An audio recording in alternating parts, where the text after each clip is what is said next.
Good morning, everyone in the Zoom meeting. Good morning. How are you? I'm great. Good We can call morning. the meeting. Good morning. We can call the meeting to order, Councilor Donna. We are officially recording. Thank you so much. Good morning. Good morning to all. Welcome to the City of Bessemer City Council meeting, 1700 3rd Avenue North, here in the great city of Bessemer. Today is Tuesday, March the 9th, 2021. Item number 2, Ms. Taylor. Invocation. Councilors, I would ask that you would have a silent word of prayer and pray for the ministers and the pastors. The one that was supposed to have been here this morning, he's ill with an airborne virus.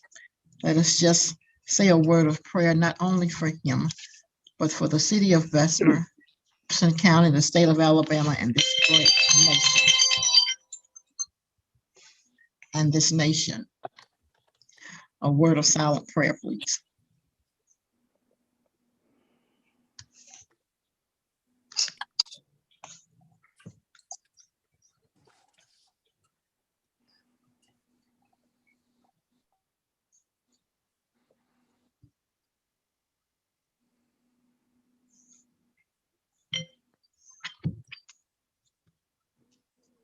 Thank you. Item number 4, please. We're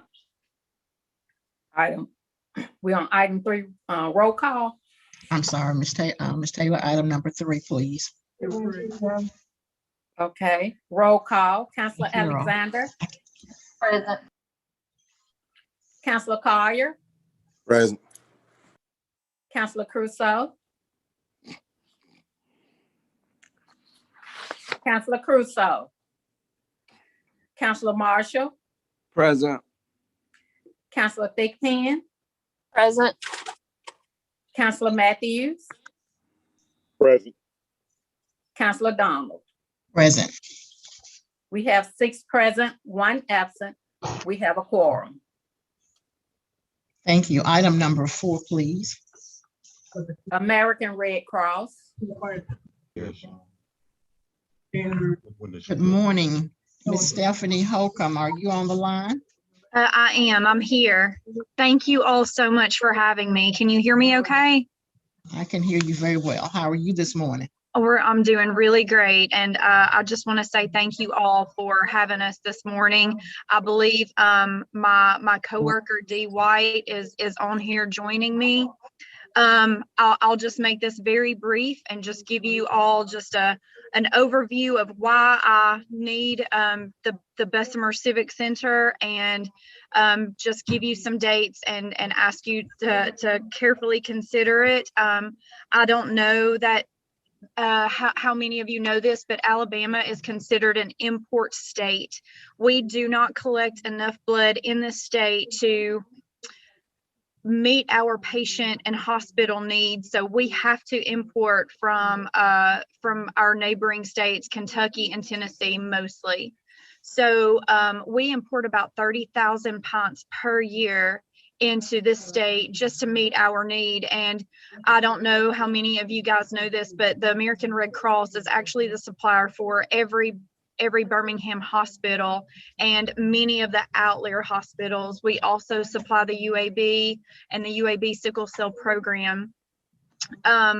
Last month's weather it impacted some of my drives. I do cover West Alabama, North Alabama, and then North and West Alabama. And I was impacted, but our neighboring states was heavily impacted. Those couple of weeks of cold weather resulted in about 15,000 pints of blood that went uncollected. So that even though most of that did come from Tennessee and Kentucky, that is a direct impact on Alabama. So we've just had an ongoing issue with COVID. We've just had many of our partners who have not let us in the building. 30% of our blood comes from education accounts. And without those education accounts running, they haven't ran in a year, and they are slowly coming back on the calendar. But that's had a huge impact on our blood flow. So we are really having to rely on our community and our community partners to help us get these blood drives set up. And we're quickly coming on the summer months, which is, just going to result in even more difficult. It's just very difficult to collect what we need to during the summer. So we actually, in the Bessemer area, I'm a new rep to Bessemer. But I pulled some numbers. We actually have over 500 donors that are registered with registered Bessemer addresses that like to donate to the American Red Cross. And they're really having to find blood drives that are, I know it's not terribly far, but it's still, whenever you work in Bessemer, you live in Bessemer, it would be nice to have a blood drive that is ongoing. You can count on it to be there, and not have to drive over to Hoover or Trustful or even one of our donor sites. So what I'm hoping to do is to just set up an ongoing blood drive at the Bessemer Civic Center for our donors there. And I know that I initially said maybe twice per month, but maybe we could start that out at one time per month, see how the donors are responding to that, and increase it over time. But as of right now, it would just be an unbelievable help to just the Bessemer, the people of Bessemer, us, if we could just get at least a one time a month blood drive at the Bessemer Civic Center. And I'll be glad to answer any questions. D. White is our sickle cell rep, and I believe he's on this call as well. So we'll be able to answer any questions that you may have. Thank you, Ms. Holcomb. Mr. White, are you on the line? Yes, ma'am, I am. Thank you for having me today. Good morning. How are you? I am well. How are you? You want to go ahead with your presentation? Awesome. Yes, ma'am. Again, thank you for having myself and my colleague on the call today. We are from the American Red Cross. I'm the regional account manager for American Red Cross, Alabama and Mississippi, specializing in sickle cell. My primary goal is to gather organizations that primarily serve the Black community to benefit sickle cell fighters. What I find is a lot of people don't come out and donate because they are either not educated why it's important to donate, or they just don't know how sickle cell affects an actual patient. We know a lot of people that are sickle cell fighters that have it, but we just don't know. And so what I want to do is, what I envision is partnering with the city of Bessemer in an educational leadership development program. It's where we educate the community to give them a sense of responsibility and belonging in the community, and educate them on the crises of sickle cell disease, and also empower them to come out and donate blood. Where I see us right now is we need to create awareness. A lot of people are scared to come out and donate because of coronavirus right now. But as we see the vaccinations come out and we see people start to take the vaccinations, I believe that fear will be eased. So if we can start to create awareness now about sickle cell disease through your portals on your website, on your social media pages, and partner with us that way, it'd be great. And then we could look at hosting blood drives specifically for sickle cell patients, benefiting sickle cell fighters in the coming months. That would be great. Okay, counselors, you've heard Ms. Holcomb and Mr. White. Now let me understand, Ms. Holcomb. The first blood drive is on the 25th. Is that correct? Yes, ma'am.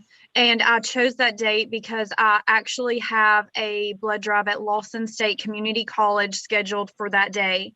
Well, the two-year state chancellor has said that he's still just not going to allow anything that's not school related to take place on campus. So we would like to move that drive over to the Bessemer Civic Center, just make it a Bessemer community drive.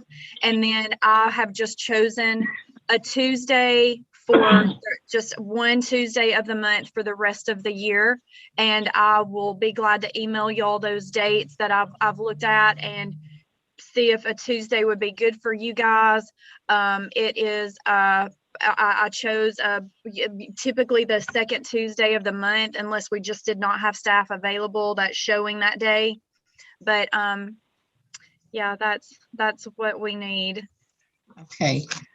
Did I not read correctly that you all will be able to rent the Civic Center after the 25th, but you all are asking for us to partner with you and donate and waive the charges for the Civic Center on the 25th, since you cannot have it at Lawson State Community College? Is that what I'm hearing? If we will, we have got approval to rent the space if we need to, so that will not be an issue. Okay, counselors, you've heard Ms. Holcomb and Mr. White. Are there any questions and or concerns about them partnering with the city of Birmingham and using the Bessemer Civic Center, whereas we have a great number and a great need here in the city of Bessemer? Counselors? Madam Chair, Yes, sir. thank you, and thank you, Ms. Holcomb. And thank, I forgot his name, but I was listening so attentive at what you were saying, and I think it's a good effort to do this in the Bessemer community, because I know some people with both sickle cell that has sickle cell trace or sickle cell period. So in that regard, I think it'll be a worthwhile effort for the city of Bessemer to enter in such an endeavor. Thank you, Madam Chair. Is there any other counselor? Madam Chair, Yes, ma'am. I just want to say thank you to Ms. Holcomb and Mr. White. My question is, will y'all be partnering with the Sickle Cell Foundation in Inslee? We do. I actually have a small drive coming up with the Sickle Cell Foundation in Inslee at the end of this month. Absolutely.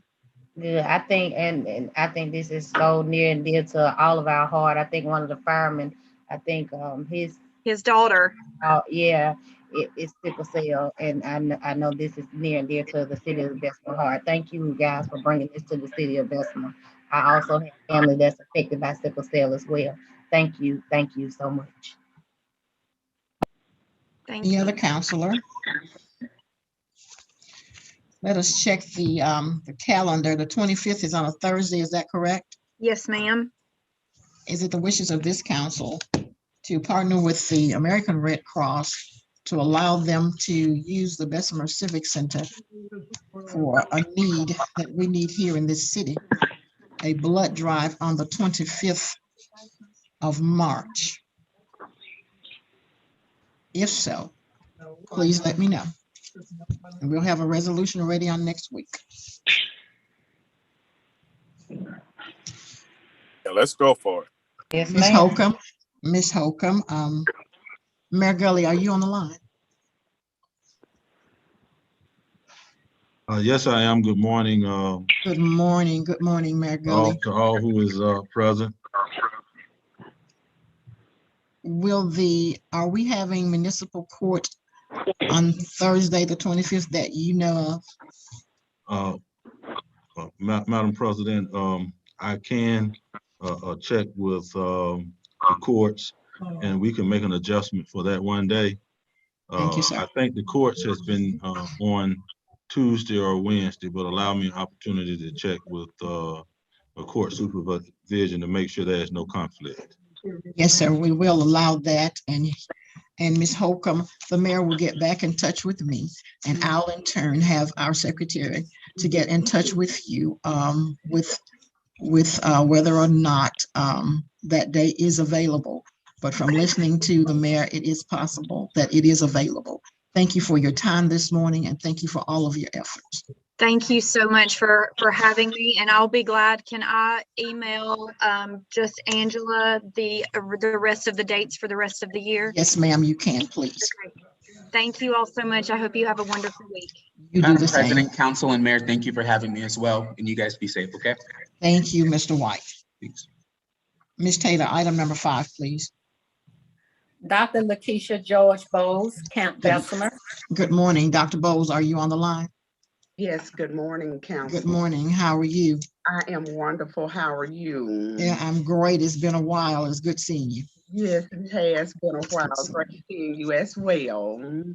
To Mayor Gully, to Councilor Donald, and to our entire council body, thank you for allowing me to participate on this particular roster this morning to open discussion about the implementation of Camp Bessemer for summer 2020. I will, if the council decides to move forward in this discussion, then I will request to be a part of the agenda again on next month to have an elaborated report. But as you know, we have experienced a COVID achievement gap due to the lack of being able to offer extended summer enrichment as well as an extended school year for fiscal year 2020. If you all remember, we exited school in March and we were not allowed to have any type of summer enrichment activities due to the pandemic. Well, as we are receiving information from the state or have received information from the state has strongly encouraged local school districts to look at how are they are what is the plan for closing this achievement gap, particularly in the areas of reading and mathematics. And so the school district has decided that we will be offering summer school to kindergarten through third grade and summer enrichment for fourth and fifth. And as well, the same procedure will follow for those middle school students as well. Why summer school? Because of the achievement gap where students had a delay due to the absence of a full-time teacher due to remote and hybrid learning. We have had to look at how are we going to increase these gaps in reading, especially. Why? Because there is the Alabama Literacy Act, which is in force, which says that if students cannot pass the third grade reading test, which will go into full effect next year, then they will be retained. And we will have to have measures in place unless the student receives special education or 504 services. They will be retained for up to 2 years. This is pending a portfolio which shows intensive services that the school district is providing. So as we're looking at these pieces, 21st Century through Boys and Girls Club will continue to extend its services to 3 of our schools. And the district has asked whether or not Camp Bessemer will be able to continue to fulfill its partnership to assist with not only the 70 hours they're responsible for, but provide that extended day service to ensure that our students are receiving the appropriate content subjects in those areas to help close that gap. And so, with that being said, I wanted to come before the mayor and the council to see if you are willing to allow Camp Bessemer to reopen its doors so that we can have a comprehensive support program between Bessemer City Schools, the Boys and Girls Club through the 21st Century Grant, as well as Camp Bessemer. I will also share with you that Navigate Affordable Housing, and I have had some contact. They reached out to me to let me know. I don't know if you are, well, we did not meet last year due to the close, but if you remember, Navigate about 3 years ago started with the extension of offering us 25,000. after I went before the board, they extended it to 50,000. And because they said the program was so viable and that they wanted to add additional support, they extended that to $100,000 for us this year. And so if we are in agreement as a mayor and council to offer Camp Bessemer. Not only will we have the allocated expenditures from the that is outlined through the city, but Navigate is willing to near match what we outline. Thank you, Dr. Bowles. Councilors, you've heard Dr. Bowles and her presentation. Are there any questions and or concerns concerning Camp Bessemer? Dr. Bowles, are we talking about a full 100% Camp Bessemer? Or are we talking about just the schools? Are we talking about sending the children to other businesses or just the schools? It would be twofold. That we will still operate job placement and we would still operate the camp. Most businesses are in full operation. And I just see that we would not have any problems placing the students. As a matter of fact, that's where the majority of the funds from Navigate will support would be the job placement side. The camp side will be just for the students offset for those who are working in the camp. But no, it will be for the educational component of the camp as well as exposure. And as well as job placement. So, and I would have all allocations next month when I come before you, but I wanted to just ensure that we will be able to operate before we start outlining the budget and allocations. Thank you. Councilors, are there any questions and or concerns for Dr. Bowles at this time? Madam President. Councilor Collier. Thank you, Ms. Bowles, for coming forward.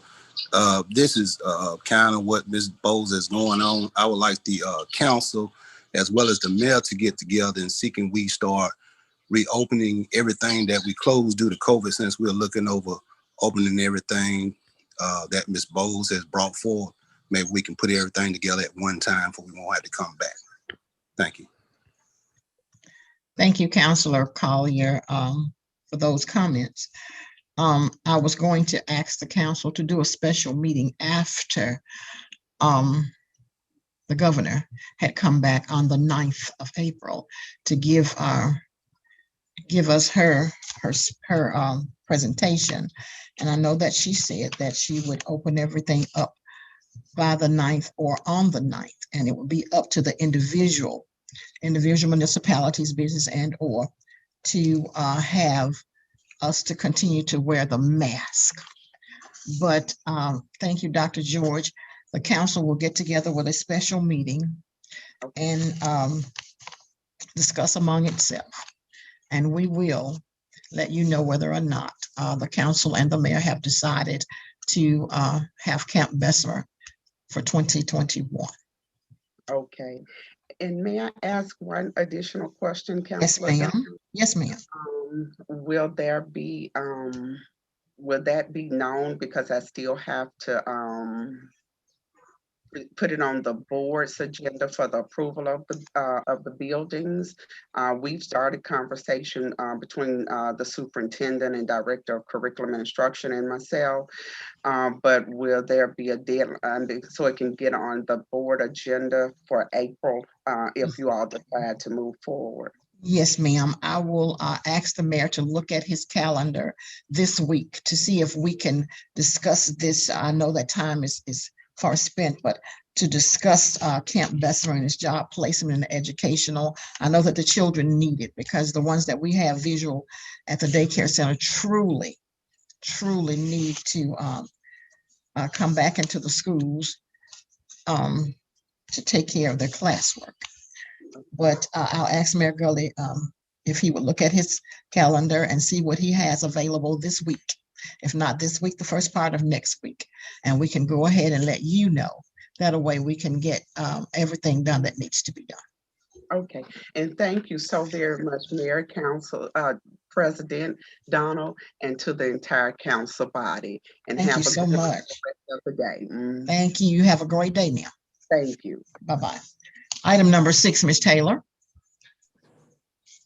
Item 6, Walter Lewis, Piper Sandler. Good morning, Mr. Lewis. How are you? I am doing fine. Good, good, good.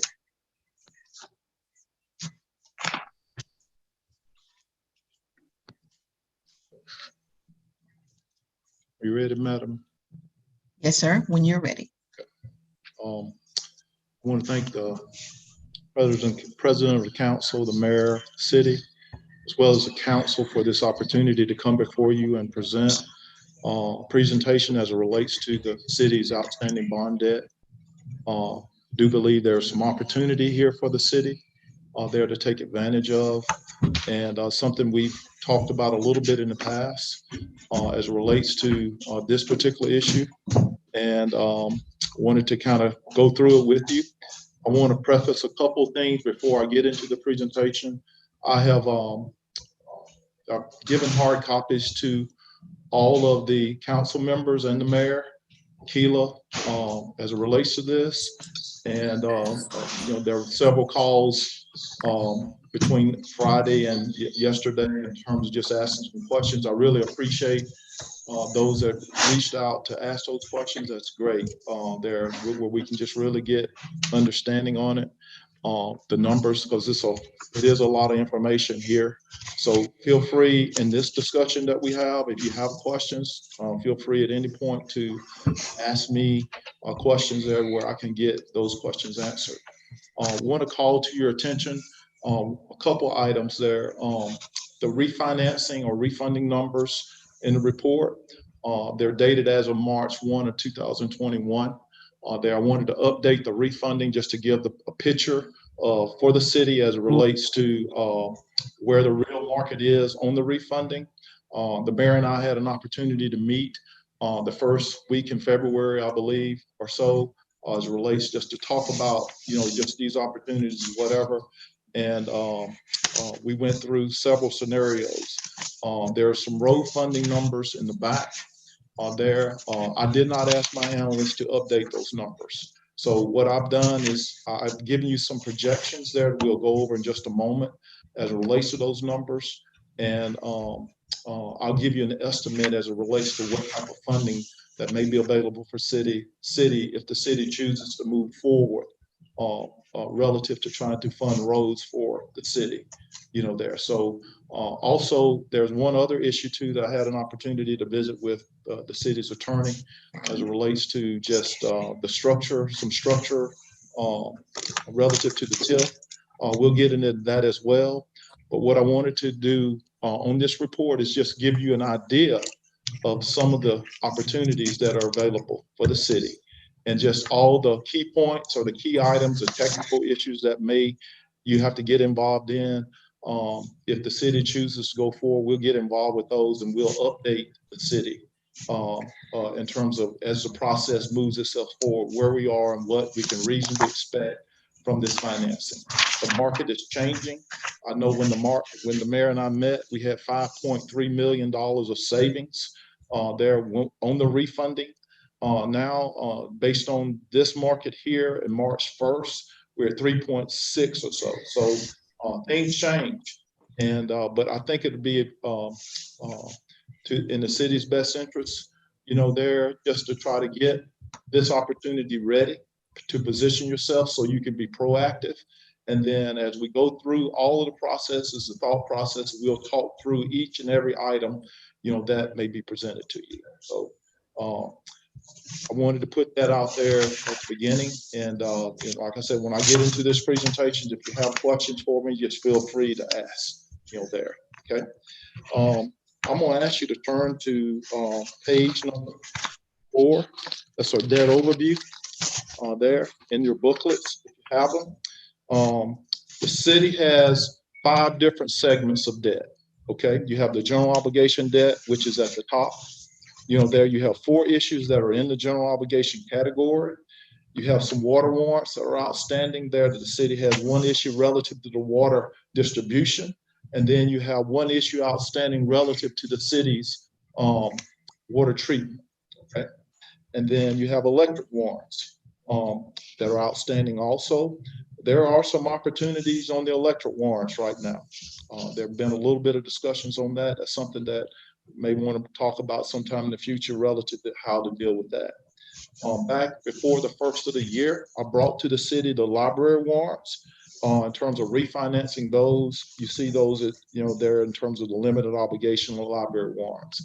When we talk about limited obligation means that there's a certain revenue stream that's focused on that particular issue to be able to pay the debt. For the library warrants, it's a 3.5 mil ad valorem tax that generates, I think it's about $800,000 to $900,000 a year, which is more than enough to be able to run the library as well as be able to fund this debt. And then the very last one, which I'll call your attention to, is your limited obligation gasoline tax warrants. Those limited obligations are built, this debt is built on gasoline tax. And we'll talk about gasoline tax as it relates to this particular issue here, there. So those 5 tiers of debt, we're going to be focusing on this report. We'll focus on the general obligation debt, which is at the top. And we're going to focus on the limited obligation gasoline tax warrants in this presentation, there.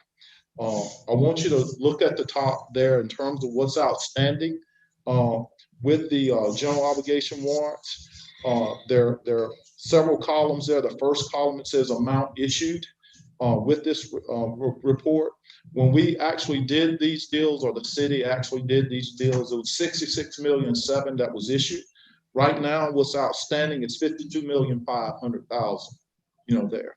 You have a Series A, a Series C, and a Series 14D and a 14E, and the others are 13s.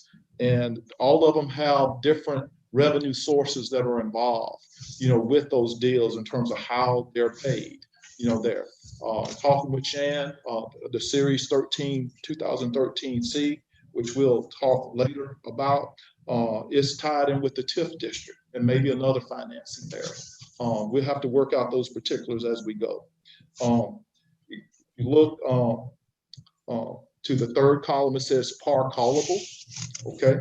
If the city had $46 million in the bank and they want to go ahead and pay these bonds off, 46 million, they would be paying off the par call at 46 million. That's what you can pay off prior to at the call date relative to giving an investor time to be able to feed the debt. Okay. The next column says final maturity. You can see the Series 13As, they pay out in 2043. The Series 13Cs, they pay out in 2035. The 14Ds pay out in 2037. And the 14Es pay out in 2035. Okay. In terms of par call, when they can be called, 2023 for the A's, 2023 for the C's, and then for the D's, 2024, and 2022 for the E's.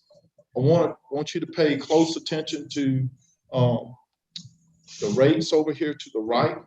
You're looking at 4.2% for the A's, 4.99%, 4.65%, and 3.65% and 3.29% for the issues with the general obligations. The reason I'm here is rates have fallen below that. And if you're refinancing a home, if you're paying a 7% mortgage and rates drop down to 4%, you go to the bank or the mortgage company and you ask, hey, can we refinance? In our industry, if we're refinancing, they call it refunding, there. It's just a different terminology, but the concept is the same. What we're doing is going from a high interest rate to a low interest rate. And this refunding that I'll show you here in just a moment, it basically is comparing year to year interest rate versus interest rate. And what has happened here is in our market, rates have dropped down to a point where it's advantageous to refinance these bonds today in what they call an advanced refunding, build an escrow to the call to pay off that 46 million. And then the city would take the savings on an annual basis. I'll show you that in a moment with the report. Okay, there, but that's the focus area relative to the general obligation warrants, and the same thing holds true to a certain degree with the gasoline tax warrants. There, the rate on the gasoline tax warrants right now is a 3.13%. The par amount outstanding, if you go down to the bottom of that page, when we issued that debt there in 2013, it was $2.2 million. The city has paid it down to $730,000, there. We're in the call period right now because in terms of being able to pay that off, if the city wants to take cash, $700,000 out of the bank and pay this off, the city has that option where they can expedite that today if they would like, there, because we're beyond the call period there. So that's basically the lay of the land in terms of what we're going to look at in this report. As I mentioned to you, there's an opportunity on the electrical warrants that's something that we've had a little bit of discussions about, but not right. We haven't done anything with that, but there is opportunity there. Okay, I'm going to ask you to turn to page 5. And before I get into this, if there are questions, I'll entertain that. But page 5 is basically what your debt looks like in terms of over time, there. And if you look over here to the left, it's kind of color coordinated or coordinated. On the left side, blue or the aqua blue, that's your general obligation warrants. If you see, look at each issue there. There's a total general obligation debt service column there where you see I have highlighted in orange. Okay, the $4.3 million as it relates to the debt service payment. There's a reason why I got that highlighted, because you'll see it later in the presentation. This area right here is something that we'll have discussions after the city chooses to move forward. We'll talk about, okay, how do we structure this in order to be able to obtain and do this, that relative to what the obligations are that supports that debt. Keep that $4,332,000 in mind as we go through the presentation. Right next to that in orange, you have the 2017 bonds, which is a $3.6 million debt service roughly. Those bonds are related to the Gus board in terms of the treatment facility that supplies your water. And then right next to that, you have the water warrants, which was done in 2017, a refinance, $1.6 million annually. And that's for your distribution of your system, there. In a kind of a gold look there, 2011 electric warrants. As I mentioned to you, there's opportunity there as well. But that debt service payment is about $776,000 a year. The library warrants, we've already redone those. And here's the gasoline tax warrants to the right in gray, the 2013 Bs. Well, I want to call your attention to that. On the debt service payment, on that is about $258,000 annually there. And what we're going to do is we're going to redo that piece, roll it into this particular transaction, and then we're going to utilize that $258,000 a year as a cash flow that the city is comfortable with the gasoline tax and be able to produce revenue or produce capital for the city to do a project or two from a road standpoint. Just circle that, and I'll explain that to you once we get to that point. Okay. If you look at all of the debt aggregated together, you can see your city with water, general obligation debt, and the limited obligations. Your debt service payment on an annual basis about $10.97 million a year. There. Okay. So that's the lay of the land relative to the city's debt in terms of what you see. And again, I call your attention back to what I have highlighted in orange because I got it highlighted for a reason. Just keep that in mind relative to that number, there. I'm going to pause for 1 second. If there are some questions, I'll be more than happy to entertain those. Madam Chair. Yes, ma'am, Councilor Alexander. That was my question. He said that the numbers that's highlighted in orange, we wasn't going to be able to discuss those numbers. It looked like what, about $13, $14 million? The numbers that are highlighted, that you highlighted, the 4 million, 4 million, and 4 million, 4.3, 4.3, right? That you said keep those numbers in mind. You said that we was not going to talk about those until we move forward. We wasn't going to discuss those numbers yet. Oh, Miss Alexander, just hold on one second. I'm having trouble. I can't hear you on this computer, you know, there, but I'm having difficulty hearing, you know, there. Just hold on one second. Let me walk over to the president's thing so I can hear what. Come on over. Come on over. Can you turn the volume on? Is that possible? Yeah. You want to stay down there? And you turn the volume up? Yes. We're going to turn the volume up, Okay, Councilor okay. Alexander, and I'm going to Okay, turn Miss mine. Kim. Miss I'm going to Kim. turn mine down. Yeah. Miss Kim, Uh-huh. can you hear me okay now?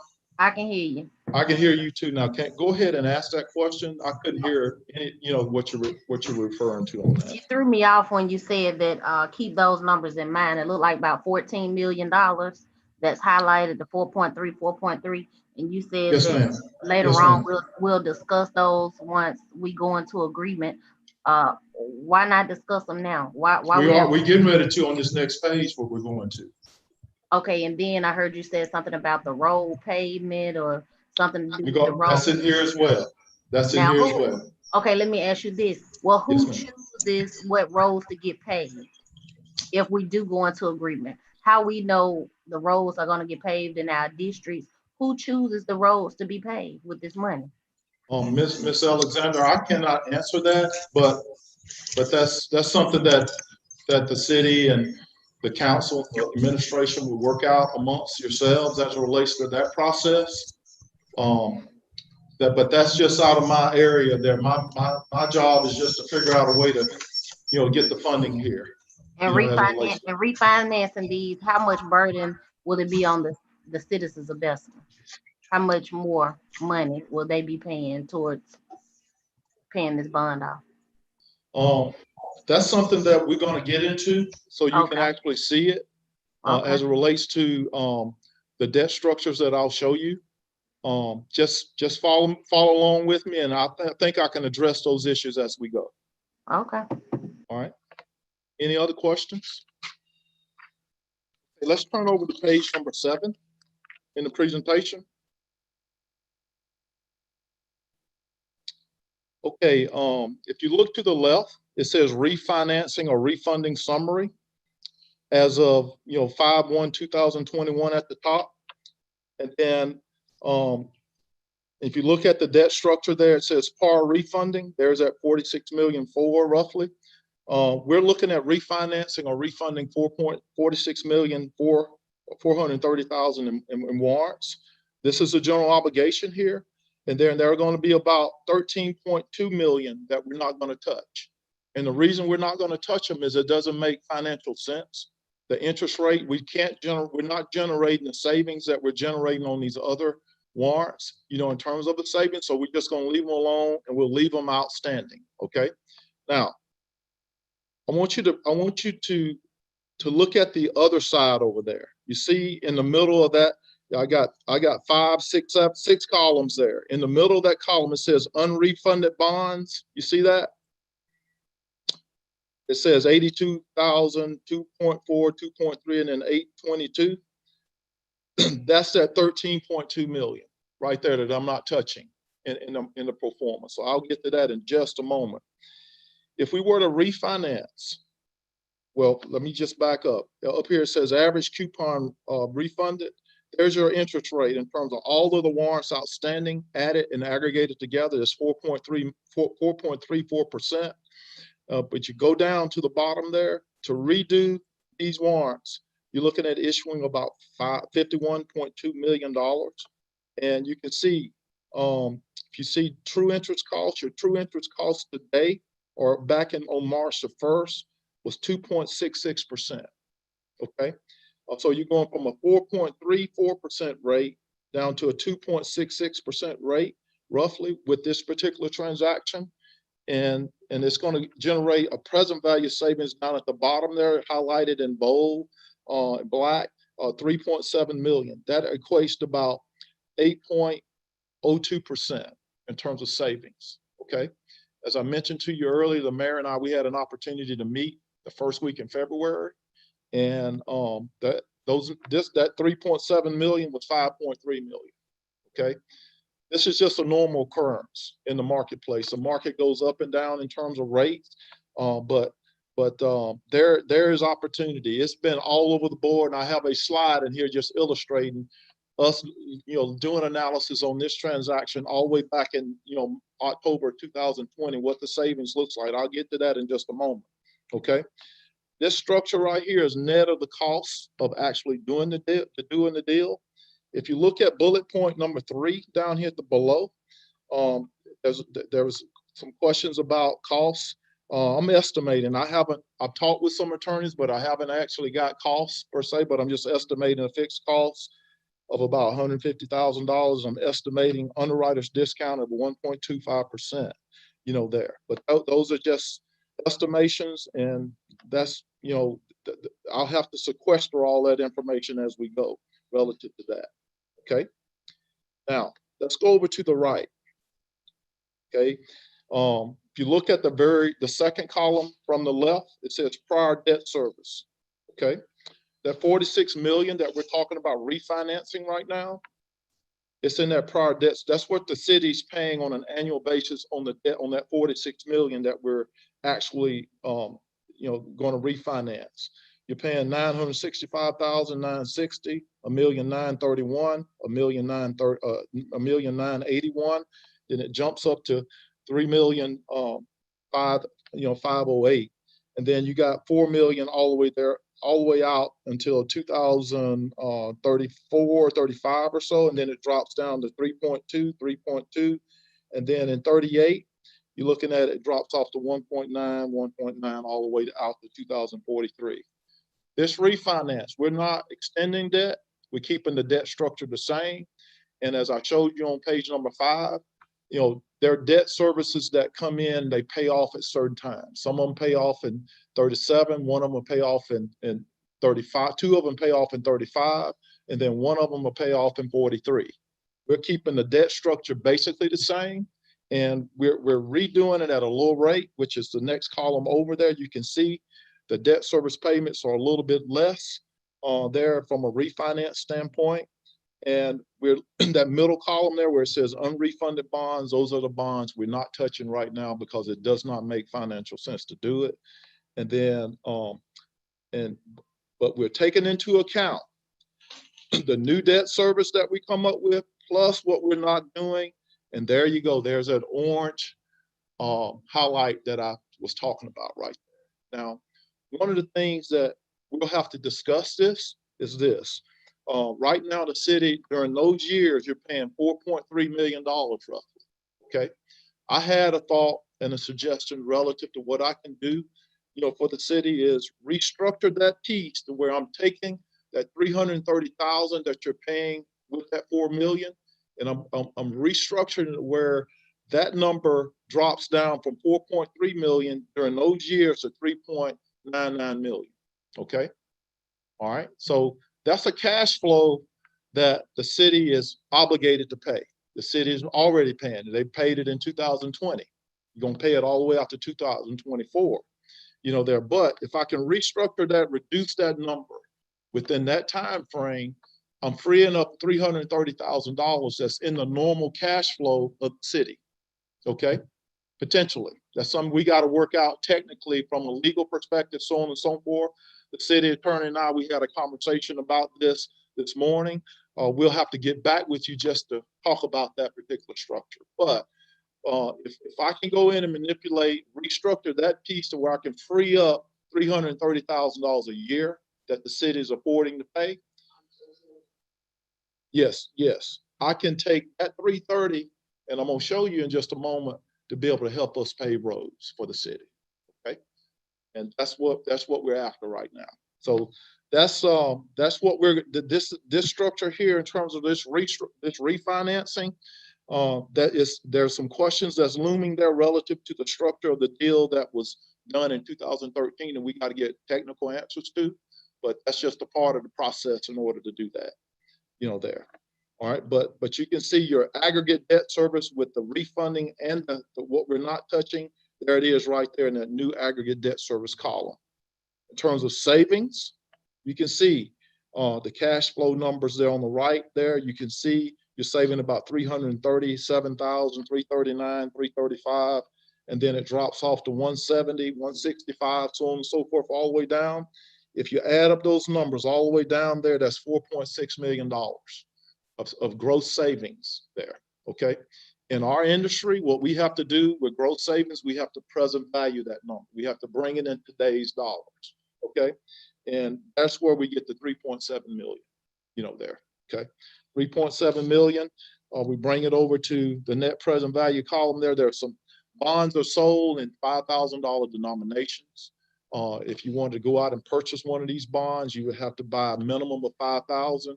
If you don't have enough to make up a $5,000 denomination, then what we call that rounding. That's something that comes back to the city, there. So the difference between the 3.7 million that you see over here in this present value cash flow saving compared to what you see over here on the left, that difference is the rounding that the city gets back, there, okay? But that's kind of the highlights of the refunding in terms of what the refunding is going to do, okay? I'm going to pause there. Miss Alexander, was that helpful to you possibly in terms of just, the aspect of what we're trying to do from a refunding standpoint? I have a couple more questions. Yes, ma'am. You said that you said one of the debts will be paid off by 2024. Well, that's potential. That's something that it's a TIF district deal that was done with the 13,003s, there. The way we structured that deal, we kept the payments relatively the same, on a level basis. And I think the TIF district there that's in the city, I think it was done in 2004. I think it was a 20-year financing, there. And if that deal, if the TIF district dissolves based on the debt going away, then that affects the TIF revenue. And that's something that technically we have to deal with relative to how we structure this financing there. Okay, thank you. Yep. Okay. Any other questions? Great question. Turn over to the next page on page 8. I wanted to put this slide in here. This is to kind of give you a feel historically what rates have done. I have been looking at this since 2018. And I just took some snapshots of where we ran numbers. You can see up at the top, 10/21, 2020, you had $3.2 million worth of savings at 7.6%. And in January of 2021 was 4.4. And then back when we ran these numbers on 1/27, it was 5.3. And right now we're at this 3.7 million. It fluctuates, there, and I'm just not sure what the economy is going to do right now, but there's still very good opportunity for the city, there. Okay. Mr. Lewis. Yes. Madam President, I'm sorry, I got a question. You Yes, said the rates were 5.3 at the beginning of February. Well, I said the amount of savings was 5.3%. No, the amount of savings was 5.3 million. Okay. There. Yeah. And okay. So how often does the market fluctuate? I know it fluctuates every day, but I mean, say next week or when we have to vote on this, do you think it'll been fluctuate a little bit more, less, or more? I really don't know, Miss Alexander. I really don't keep up with that side because that's something I cannot control.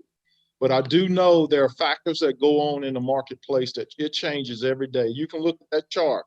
You can see that's just a tracking of this chart, a month by month tracking. So you can see how much it's changing. It's going up and down. The downward slope, you're seeing rates go down. You're seeing in March of 2020, they spike up. Then you go over here to August of 2020, they spike up a little bit, but for the most part, they're level. And then here we are right now.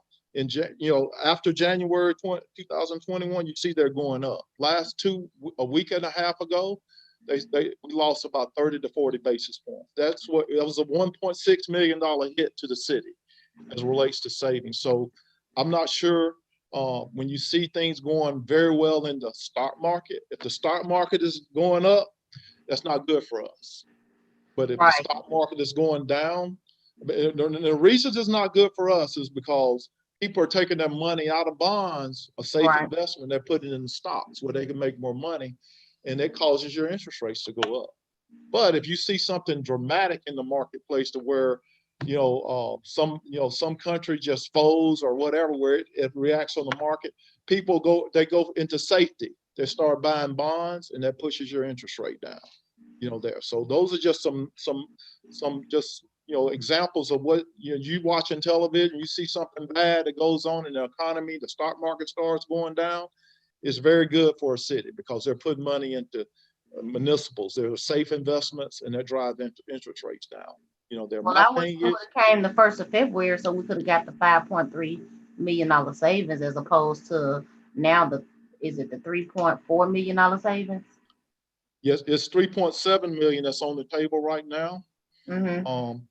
And we couldn't have done anything back in the 1st of February when I met with the mayor, because we were working through some of the issues relative to the audit or whatnot.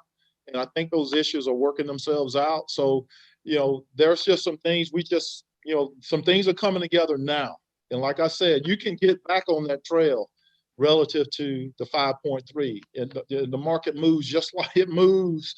And the thing you want to do is be in position to take advantage of it. And that's what I'm scared of, because I know everybody's getting the COVID vaccine and things are opening up. So I know that the numbers are going to be lower. The percentage rates are going to be lower in the coming weeks or whatever. Well, I don't know. I have no idea what's going to happen relative to the numbers. But like I said, I think you have an opportunity here to take advantage of some stuff.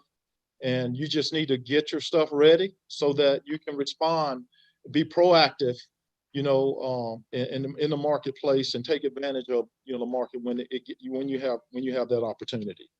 And so let me ask you one more question. The money that we'll be saving, will it be only just for us to do road paving? Can we do other things in the community, in the districts, other than road paving?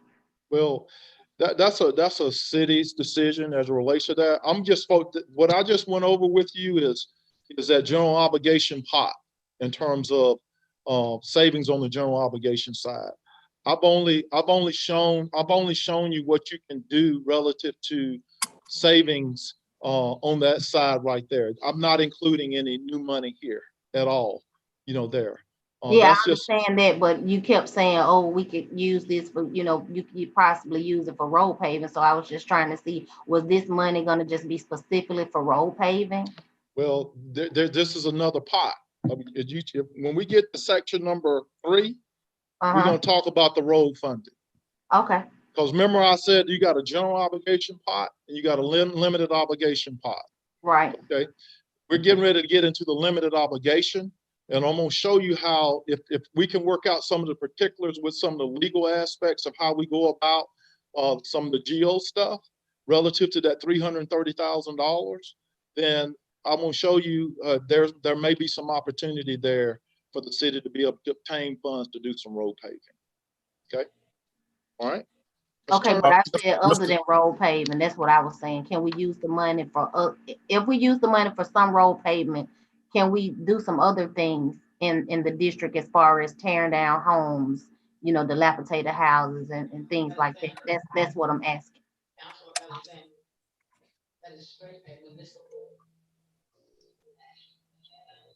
I can't hear her. You need to turn your okay.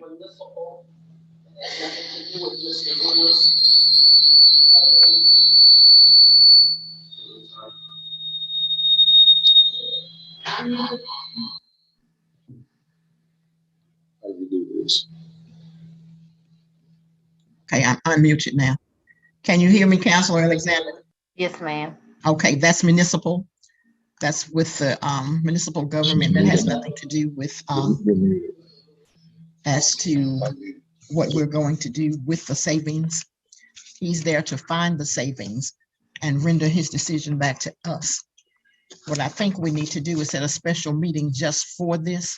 Right. So that we can get some clarity.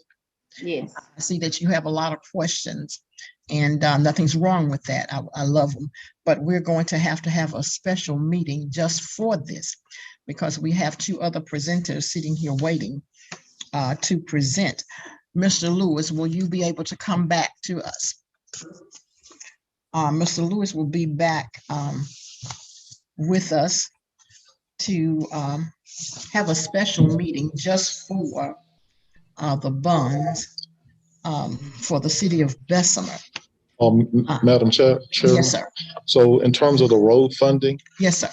I can go through that, right? Because Go ahead. this is a part of the presentation. Go ahead. Yes. Go ahead. You got me ready? Okay. I'm gonna try to speed through this one here. If you turn to page 10 in this presentation, I've had opportunities to talk with the mayor. I've had a chance to talk with Ms. Keela prior, who's been able to just talk through some things conservatively. And this is in reference to the general obligation warrant, the limited obligation warrant for your gasoline tax there. And one of the things that I noticed, there was the state put on the gasoline tax where they will increase gasoline tax to 6%, 8%, and 10%. I think we're right on the cusp of October 2021, where you get the 10% rate. But Keela and I, we were conservative. She's been watching those numbers as it relates to additional revenues that are coming in from the gasoline tax.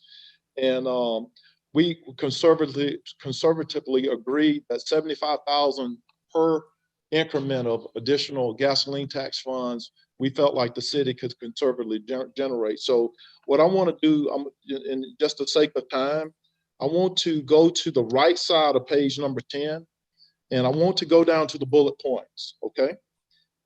Existing gasoline tax, you see that is $255,000 in terms of dollars there. That's what you're paying right now on that debt. That's why I asked you to circle that. You're paying about $258,000. And right now I'm just saying, okay, if we can generate $255,000, the city's comfortable paying that. We can take that cash flow, and then Keela and I, we talked about additional funds from the gasoline tax fund of 100 grand, and then the Build America gas funds, that's a new gasoline tax that is coming on at $75,000 per year. When those increments come on, that generates about $225,000. If you add those three together, that gives you about $580,000 a year, okay? And if you look at that,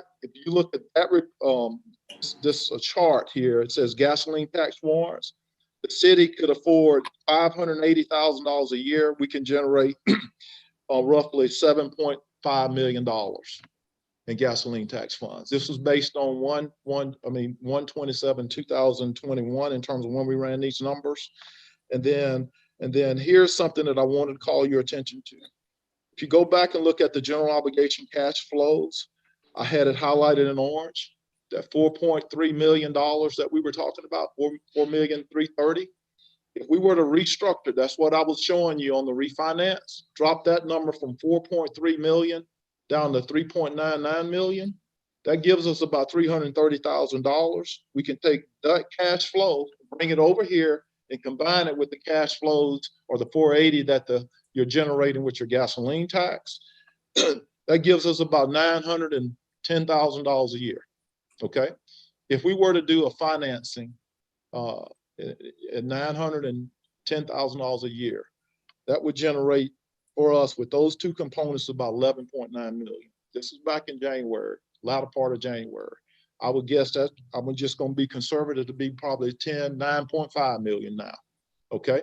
But this is a way that the city can, on a 15-year basis, fund the project for roads, there. Okay, you take the same cash flows, if you stretch that out for 20 years for a road, there, you'll generate about 14.6, all based on what's going on in the marketplace. Okay, I'm speeding this process up here. That's on page number 11.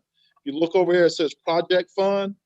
One is gasoline tax, 9.2 million. And then for the general obligation, that's 5.4. You add them together, you got 14.6 million. That's on a 15-year, on a 20-year basis. And then I just pushed this envelope just a little bit, about $80,000 more. Just say the city could afford between gasoline tax and on the general obligation side, $1 million a year. When you add those together, you can generate on a 15-year basis about 13.1 million. That's on page number 12. And then on page number 13, based on the rates that we had at that point, looking at about 16 million, there. So you have a range of opportunities based on cash flows that we'll have to talk through the legal jargon of it relative to opportunities for the city, to do some really good paving in the city with these cash flows there. So that's kind of what's there relative to these structures there. Okay. That's basically the nuts and the bolts of the road funding. Relative to the general obligations, that's something that the city would have to determine if they wanted to do something further that, with that. Okay. Any questions? Madam Chair, I got one more question. Mr. Lewis, what I don't see the column where your percentage is at. How much you make off this deal? Is that in this I package? don't know. Let me see. No. I can't hear. Can you hear me? I couldn't hear you then, Kim. They had my volume turned down. I was saying, is your percentage in this packet? Yes, I mentioned what to page you. is that on?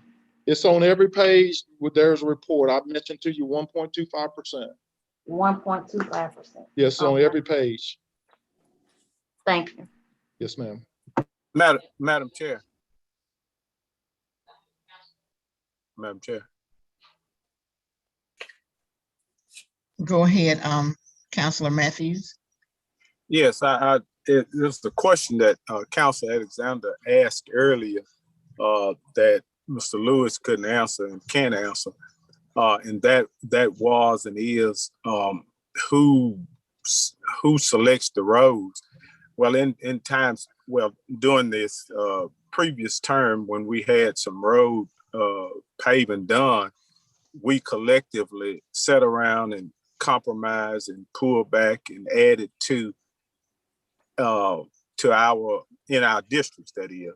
So that was a collective unit of all of us sitting around saying what roads we thought we needed. And so it wasn't Mr. Lewis involved in it. It was just us, the mayor and council, sitting together talking about what road we would like to see paved and which ones was more important to us within our district. So I would just answer the question. Thank you, Councilor Matthews. Mr. Lewis, we look forward to meeting with you before the end of the month to have a special meeting and answer any and all questions that the council may have. I think I asked my questions on yesterday and I got a good understanding, but we may have some other counselors that need to ask other questions. So we'll give you a call when you can look at your schedule and give us some dates, and we'll look at our schedule because we have two Tuesdays that we're not having. There's 5 Tuesdays in the month, and the 2 of them we're not having meeting. So we'll look at the 23rd and the 30th.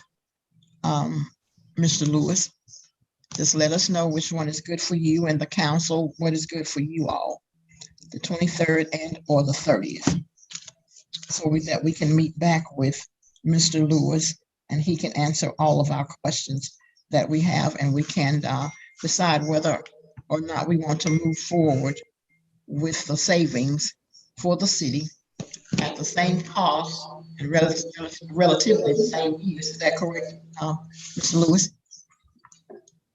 Yes, ma'am. Thank you, sir. Thank you. Have a great day now. Item number 7. Item 7, Telcom Solutions LLC. Telcom Solutions on the line. Okay, when and if they come, we'll come back to them. Item number 8, Ms. Taylor. Strada, Mr. Waters. Yes, ma'am. Good morning. Morning. How are you all this morning? All right, doing great. How you doing? We're good. When you're ready, you can start your presentation. Good morning, everyone. I hope everybody's doing well and hopefully been staying safe. We're here this morning to ask the council to consider adopting the vision framework that we prepared and submitted back in January.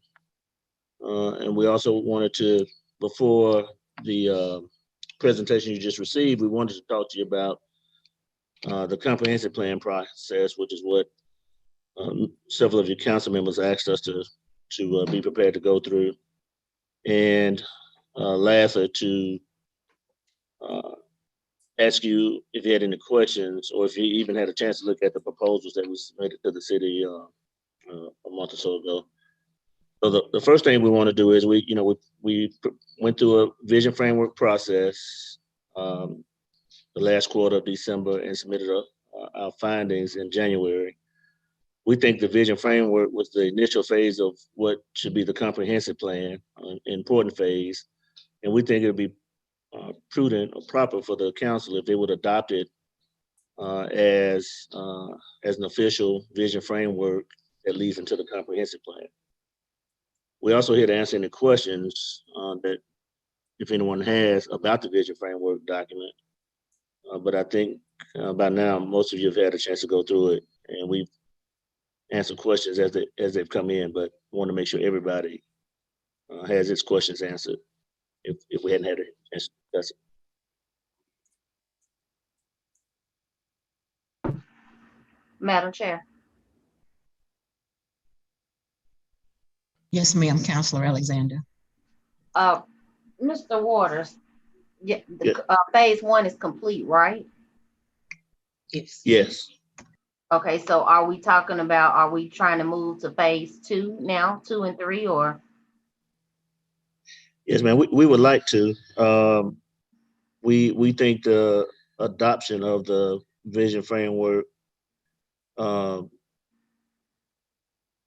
lets the council share with the public that it has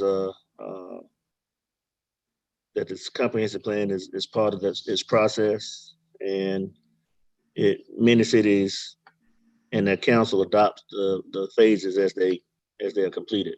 So, being that this part is completed, we're asking the council to formally adopt it. Have you had a chance to meet with the redevelopment board for downtown?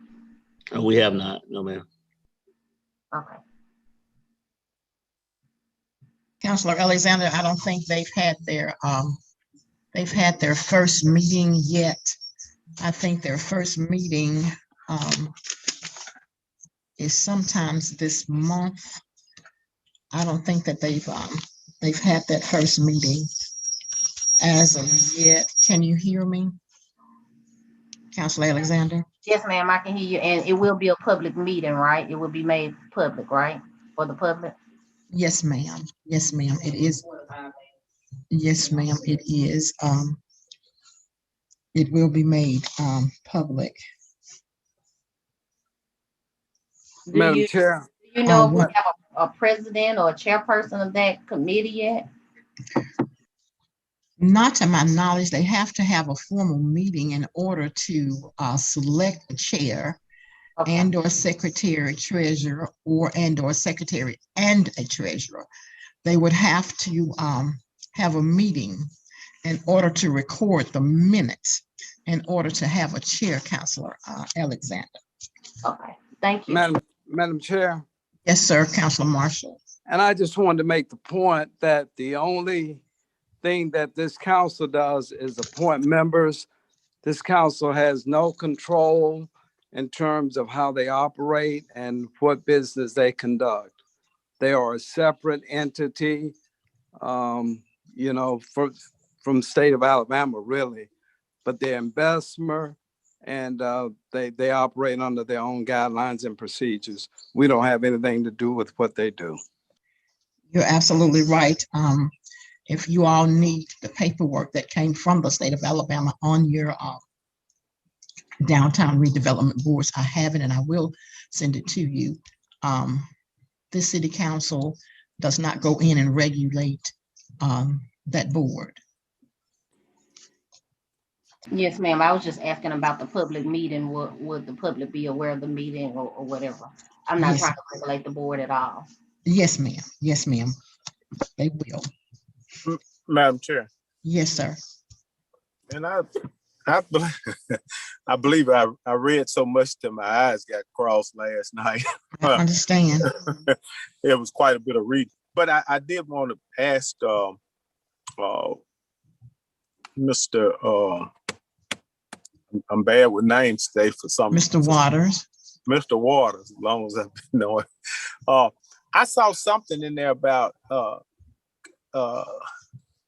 and I made a note on the top on my agenda about copying photo stats, something that concerning that the city, that cost would be passed on to the city. And if you all did it, it would be another charge. Do you see that? I'm not sure what you're talking about, Councilor. Okay. Well, I don't have my document with me.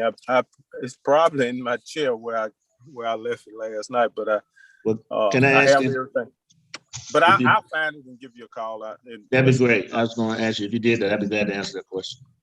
Okay. All right. Because I don't have it with me. It was just Well, something. we have Dorothy with us also, so we're trying to share a screen, so I'm not sure if you can see us both, but Yeah, I see her top of her head. Yeah. I'm short, I'm sorry. That's okay. Are there any other questions about the vision framework? No, I don't have any questions, but I do have one about the commission that you spoke about, and I think at some point in time we need to talk about that commission as well. Didn't you have the advisory committee or the planning commission? The planning commission? Yes. Okay. The planning commission is already is already established for the city of Bessemer. Okay. Have you all met with them? We actually, that's part of the next one, That's some of the part next phases of work, but we Okay. just wanted to acknowledge that we needed to make them part of the process. I'll make them part of the process. Okay. All right. Sounds good. Hey, I don't have my copy with me. Okay. Are there any other questions and or concerns? If there's not, Mr. Waters, did all council members receive this paperwork? This is 2, 3, and 4. Yes. All council members received that? Okay, councilors, what I'm hearing is that we'll have a resolution ready to adopt the vision framework that has been done by Strata for the city of Bessemer. And we'll move on to the second phase. Is that what I'm hearing from this body? Madam Chair. Yes, sir. Mr. Waters, just to kind of wrap up this first phase, now, how much is the first phase costing?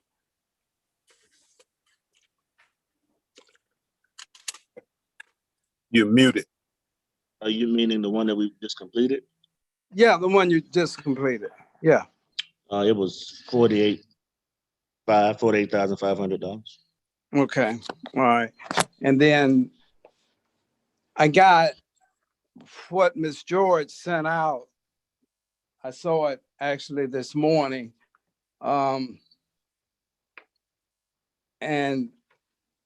I think I'm at a disadvantage. I'm at a disadvantage in as much as receiving this late yesterday, this morning, does not really give a lot of time to reread and to to really ingest the information, to discuss it intelligently. So, you know, I would say personally, I'm not in a position to say, yeah, we need to move on with these, because I have not had a chance to really read them and really be able to discuss it intelligently. You know, we have a cutoff time, y'all may not know, of 4 o'clock on Thursday to get information in, so that we have at least a whole weekend to read and reread, and to get something the day before or the morning of just does not give me enough time, and I want time to read and digest the information so that I can ask the questions that I think need to be asked. Thank you, Councilor Marshall. These were not put in your or sent to you for us to discuss today. This was sent to you so that you will have time enough to read them, go over them, digest, and ask your intelligent questions. They were Well, I not thought, sent to you. excuse me, I thought he said something about wanting some approval so that they can move forward with the next phase. He said he wanted to adopt the vision framework. That's Right. already been completed. Right. And right. we were going to discuss moving it on, but we're not going to discuss that today.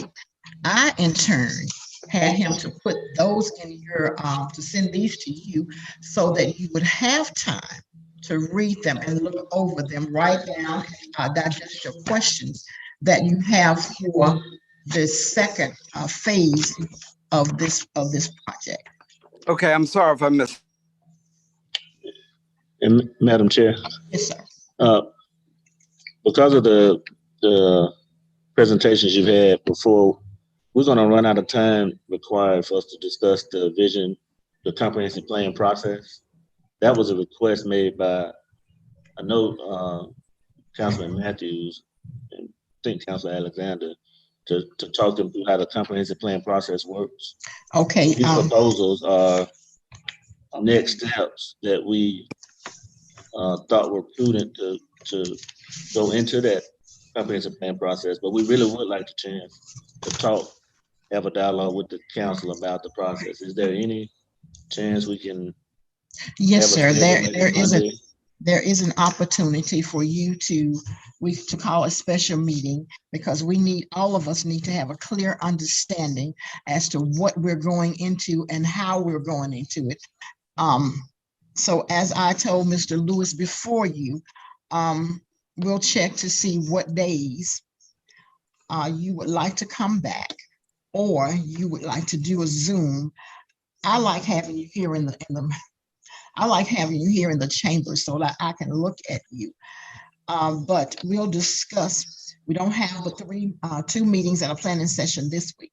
On the 16th is our last meeting, but we still have the 16th and 23rd available so that we can sit down and discuss the second, third, and the second, and you can tell us how the third and fourth will fit in.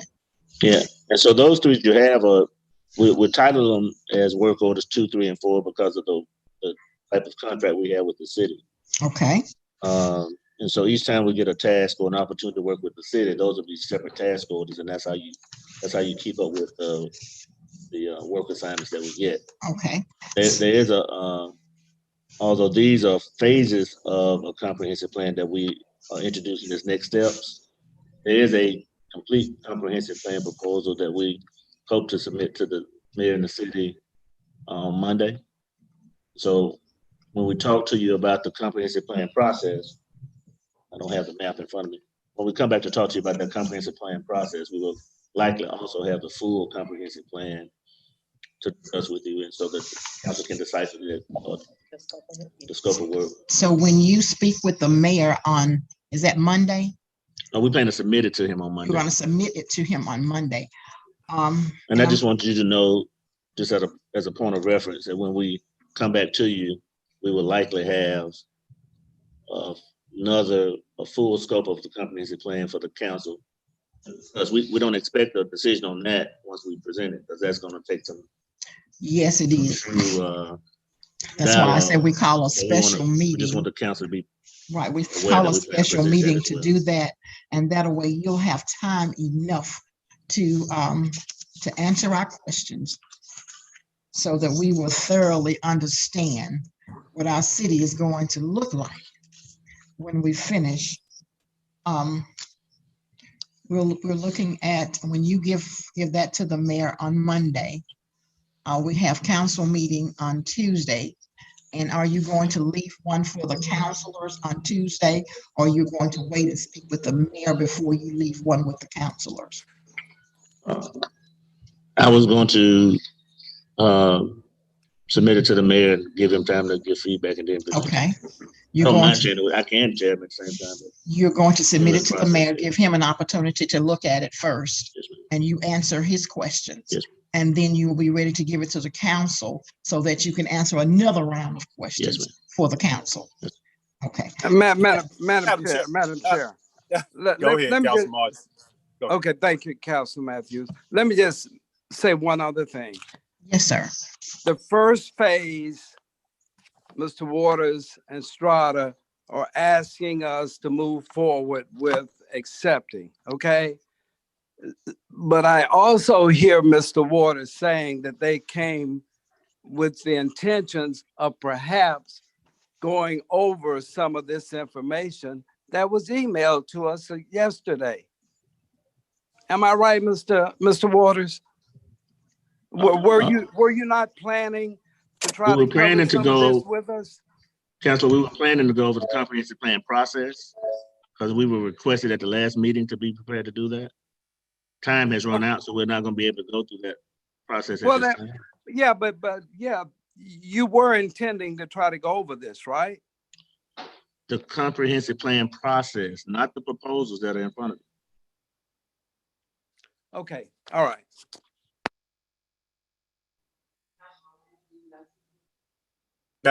Never mind. Just Did I let us see you? let us just digest this, and then we'll just let us digest this without complicating anything, because I think it's getting complicated right now. Yes, So let yes. us digest this, and we'll let us digest this. That's all I'm gonna say. Mr. Waters, let us get back with you, and you will be ready to get back with us with what we have here. Is that correct? Yes, ma'am. In our hands that you sent us either last night and or this morning. We'll be ready to discuss this in the meeting that the special meeting that we're going to call. Is that correct? And yes, and the comprehensive plan process, right? Comprehensive process. Yes, ma'am.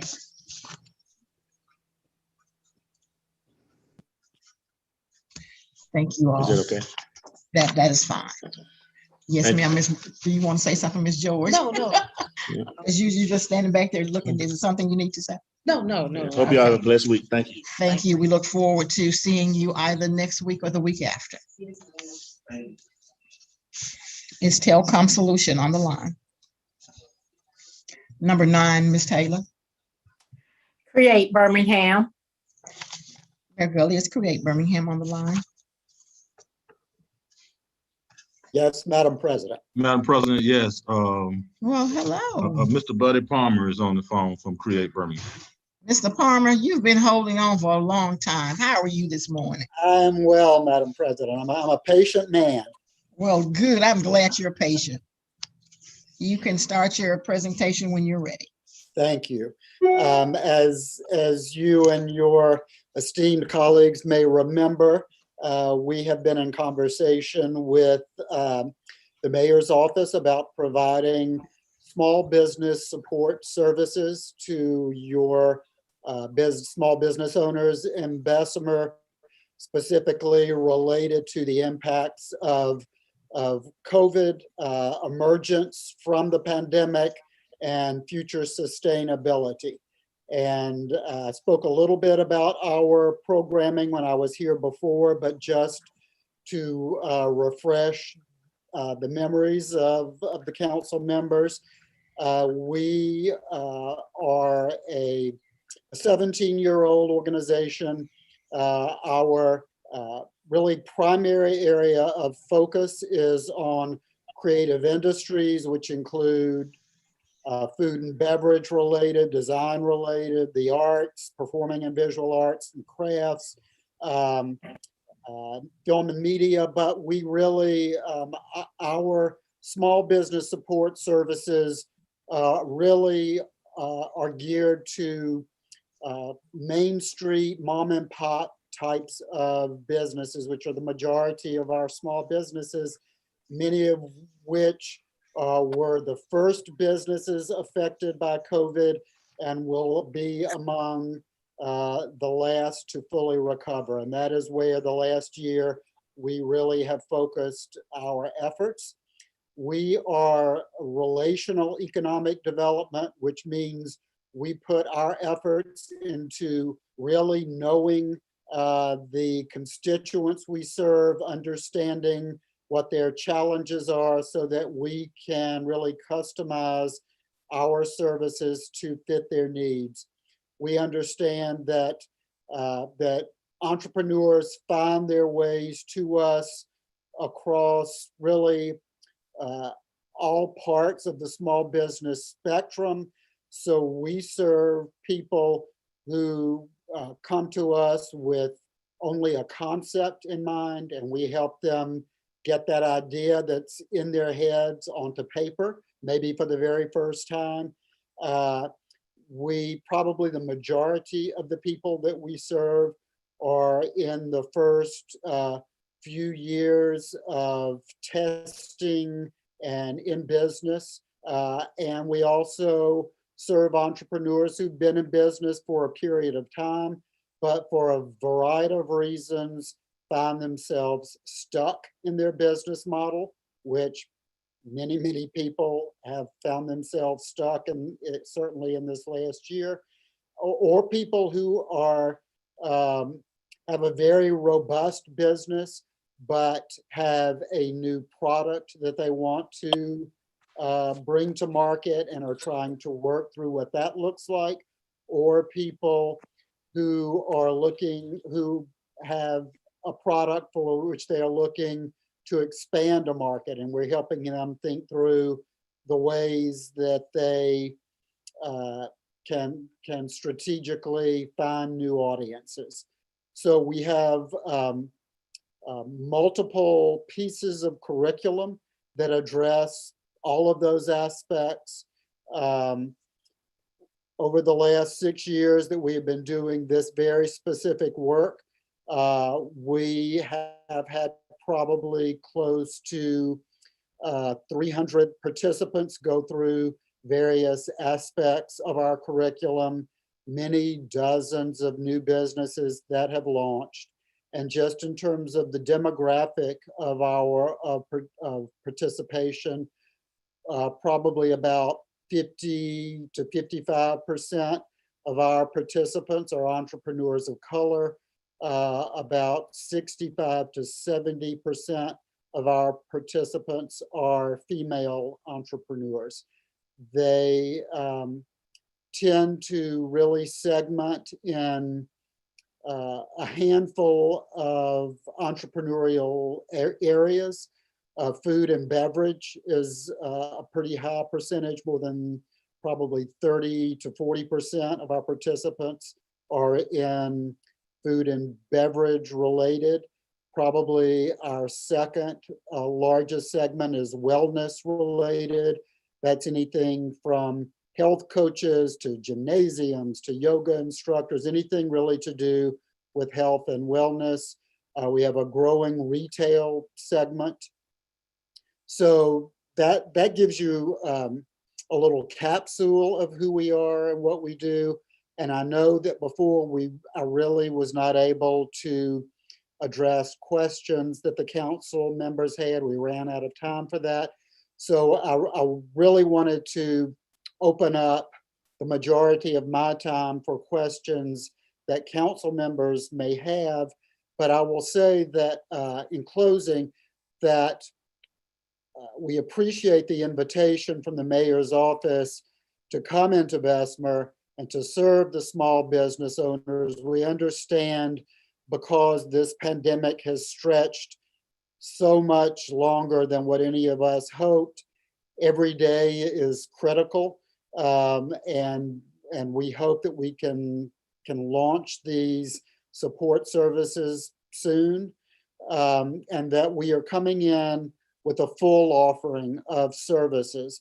So we will have our full 11-week curriculum for those that really want to do a deep dive, but we also offer something we call foundational sessions, which are 3.5-hour sessions, which really are what we consider to be the most critical building blocks of small business and entrepreneurship.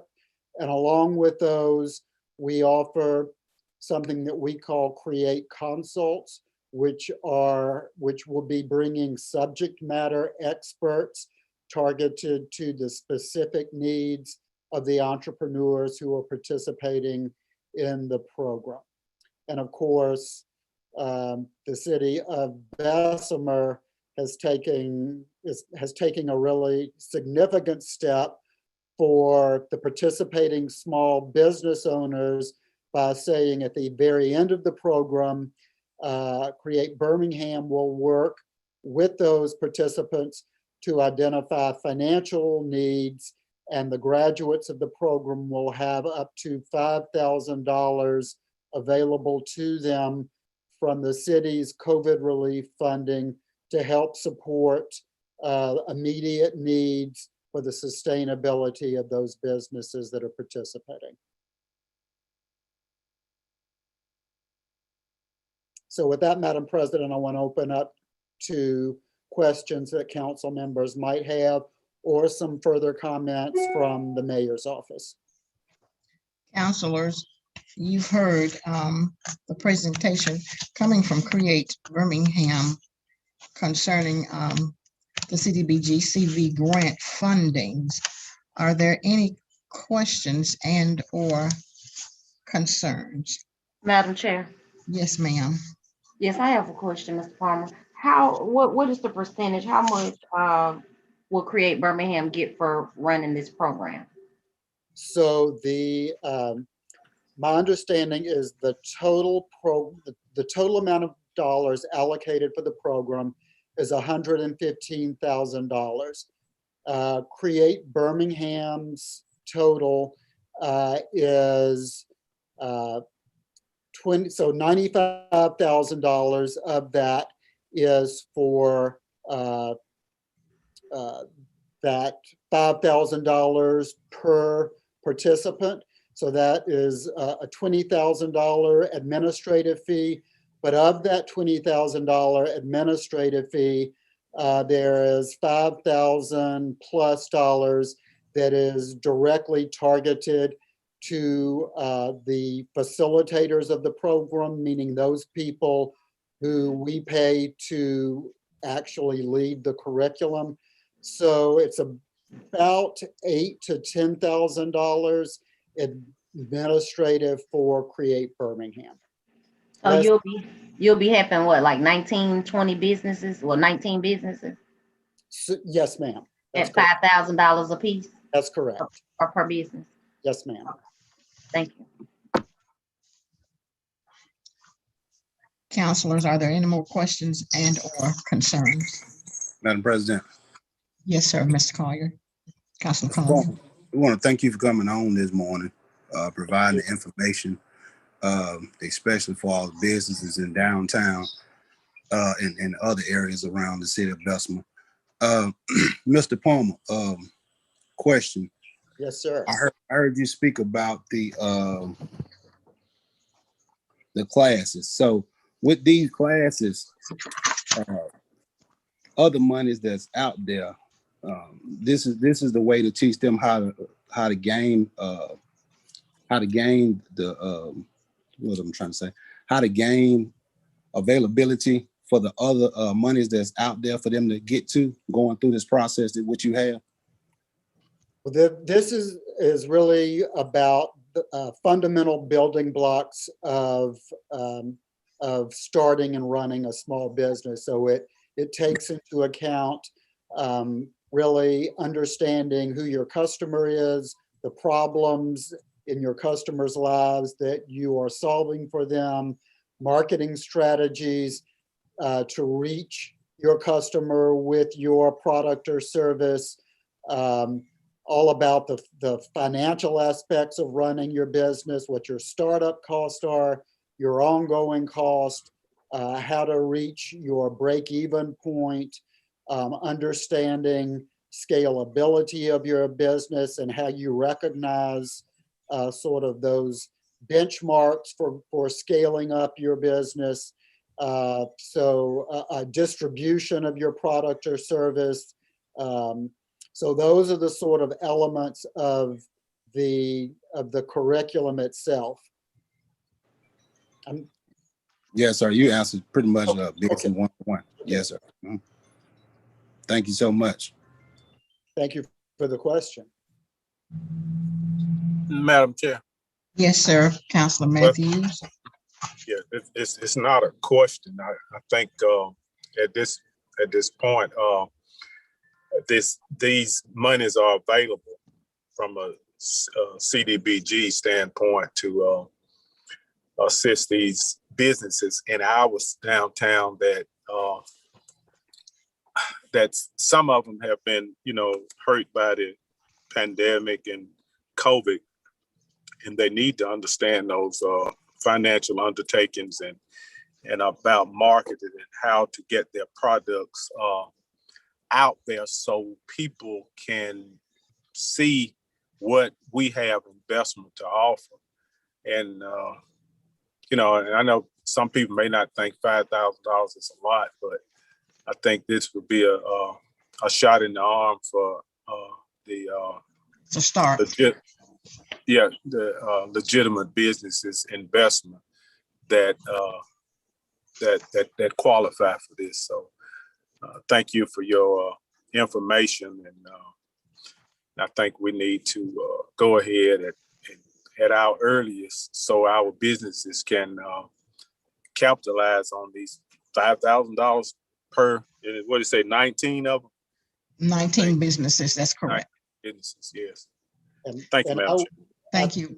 Thank you for that comment, Counselor. And I would say that for small business owners, $5,000 is significant, and it is also really significant that they know that the city of Bessemer, the mayor's office, and the council really stand behind them and support them. And also, we're so excited to be there because with Bessemer's growing workforce, we see tremendous opportunity to work with your citizens who have ideas for the future to open new small businesses. And we think there's just tremendous opportunity in your community for that. Thank you, Mr. Palmer. Let me ask a question. I did hear you say about your food and other places. We have some childcare facilities here downtown Bessemer. Will they be included in this class? Absolutely. If they so choose? Absolutely. Thank you. We have had childcare businesses go through the program in the past. Madam Chair, I got one more question. I'm sorry. Yes, ma'am.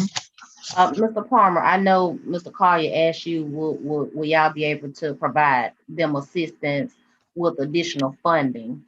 You never said, will y'all be able to provide or show them how to get additional funding from like a PPP loan or just say like a bank loan, a small business loan from a bank or something like that? Like, do y'all have those type of programs or connections? We do. We work with various financial institutions. We work with traditional banking institutions. We also work with community development financial institutions. In fact, we have a community development financial institution partner that manages a micro lending program that is ours for our program graduates, which of course our Bessemer graduates will be in the pipeline for that. And so we have, in one of the final classes, we actually have a small business banker who speaks to the participants about readiness for sitting across the table from bankers and understanding what kind of preparation is needed, and really kind of what a full spectrum of lending opportunities looks like. So yes, ma'am, we do assist in preparing our participants for that next step. Madam Chair.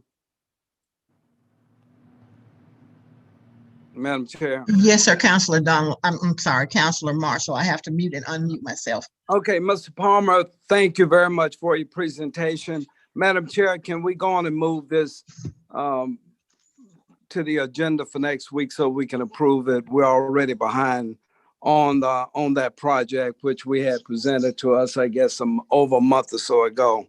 So can we just go on and move it to the agenda and move on the agenda for next week and get it approved and get our small business owners in the program and up and operating? Very sentiments, Councilor Marshall. Are there any more councilors that may want to ask Mr. Palmer a question? We'll have that. Is that the consensus of this body to go ahead and get resolution and move this to the agenda for next week? Yes. Yes, ma'am. Thank you. Thank you. This will be on the agenda for next week to vote on Create Birmingham. Thank you, Mr. Palmer, and have a great day now. Thank you so much, Madam President. Y'all stay safe. You do the same. Item number 10, please. Discussion on Senate audit. Councilors, we see this on here, which came over from the city attorney's office. But I think it's going, as I was looking through my audit and going through it, this is going to take more time than we have today. Do we want to call a special meeting and/or devote half of next week's council meeting to the discussion on the city audit? Councilors.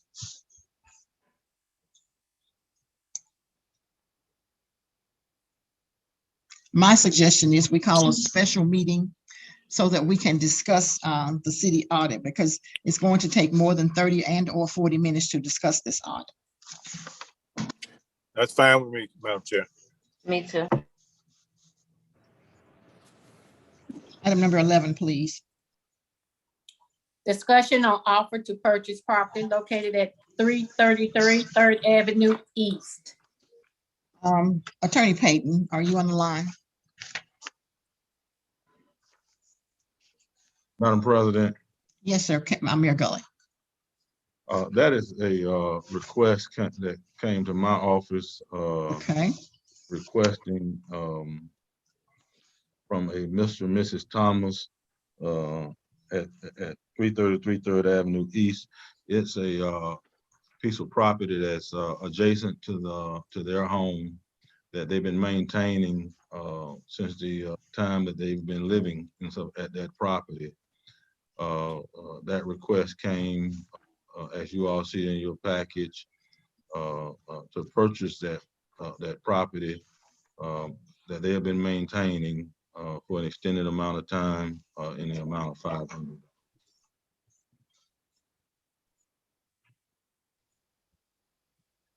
I did take the opportunity to go out and look at that property right there across from Jonesboro Elementary School up in the Hollow, is what we used to call it. That is correct. Yes, sir.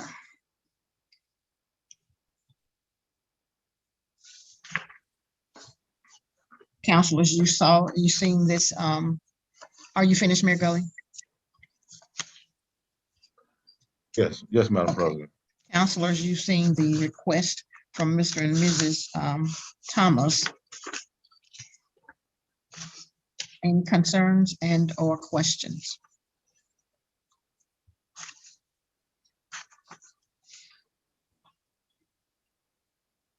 So is it the consensus of this body to sell this property to the Thomases for $500? Question about how large is Madam President. Okay, I hear, but I don't see anyone but Councilor Matthews. Who else was that talking to me? It's Greg Harris, Council. Councilor Attorney Harris, yes, sir. Yes, ma'am. I just want to know maybe from the administration side whether there's any use for that property before we move to the next stage. We have to know that there's no municipal use for the property. Madam President, this is Shan. There's no use for this property. It was purchased when the property there was a municipal assessment. I think it was for roads back in the late 1990s. And that's how the city obtained the lot. There would not be a municipal purpose for that lot. So I think, Greg, the appropriate thing would be to declare it surplus and sell it to them. Right, surplus, right. Councilor Matthews. Yeah, I just asked, I remember this property from some years ago, many years ago, and I just don't remember the dimensions of it, but I don't see, and I know exactly where it is, and I don't see where the city would even remotely use it again at this particular time. No. Listen, we're gonna cut a road right between those folks out. But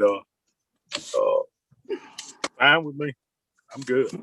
Madam President. Yes, sir.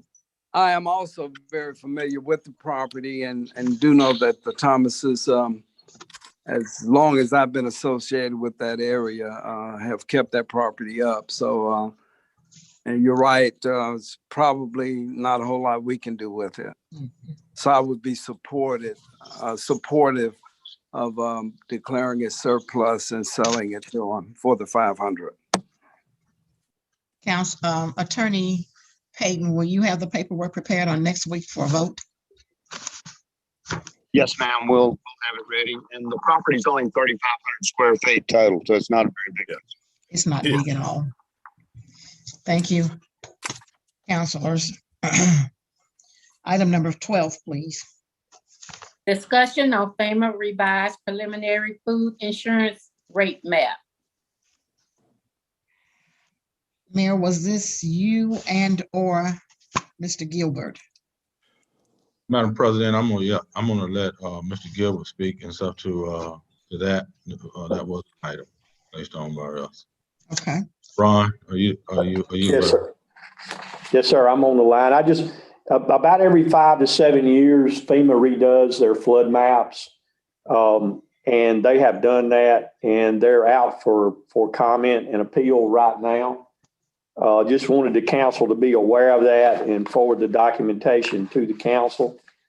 And really throughout the city, there was not a lot of change. There were some changes that were made. And the changes that were made is there were several houses added to the flood zone off of Halls Creek, which was between Clarendon Avenue and Dartmouth Court, and between 11th Street and 14th Street in the Longbrook Terrace and Longbrook Drive area. Is really the most that were added. There were several houses added there. So if you get any comments back from the homeowners, just direct them to us and we can explain to them what is going on there. There were some other minor changes in the floodway that are indicated on the maps. And if the council would like to look at that, the risk maps for Alabama are on the Alabama website for those. I'll be glad to give council those links if you want to look at those flood maps. If you would just send them to Miss Angela, and Angela will send them to each council member, please. Okay, and it's also on. You can get the flood maps. It's in one of those links that are in the documentation supplied also. But I'll send the Alabama links to you so they're a little friendlier to use. Thank you, sir. Are there any questions and or concerns?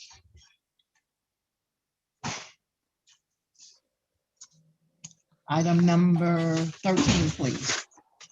Item 13 is discussion on LDOT Rail Highway Safety Programs, Section 130 funding participation request for at-grade improvements to Grant Street, DOT number 725407 B Rail Crossing. Mr. Gilbert. Yes, ma'am. This is an improvement to the Grant Street crossing. It will be approximately a $10,000 cost that will also include upgrade markings at the railroad crossing and also go into LED lights and some other minor changes. This is a 90-10 program. So this would be a $1,000 cost to the city for these upgrades and improvements. You said Grant Street, is that correct? Yes, Grant Street.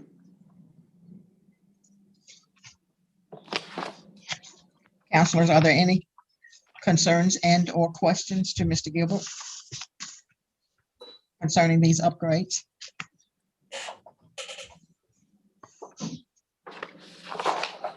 Thank you, Mr. Gilbert. Let me ask a question.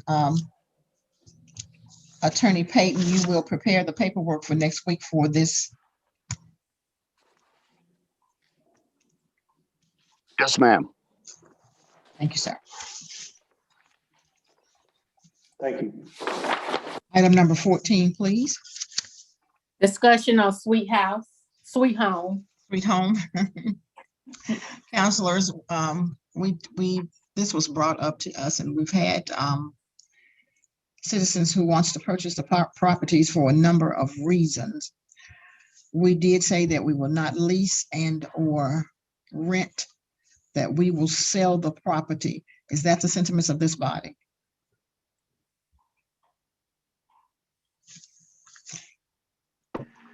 Well, Madam Chair, first, I'm sorry. Go ahead, Councilor Matthews.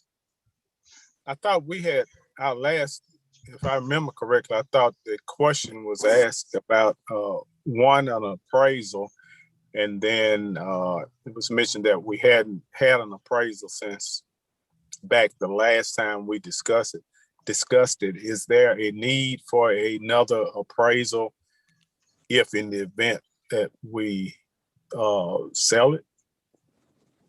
Well, Councilor Matthews, I was going to ask this body, it was the consensus of the body to get another appraisal. Mayor Gully, when do you know when the last time that property was appraised? Madam President, I do not know the actual time that it was actually appraised. If you recall, during a previous discussion that we were having concerning that property, it had to probably be in excess of about 3 or 4 years ago. I think we did an appraisal at that particular time. I don't know if we'll have those in our actual files. Attorney Payton, do you have the old appraisal in your possession?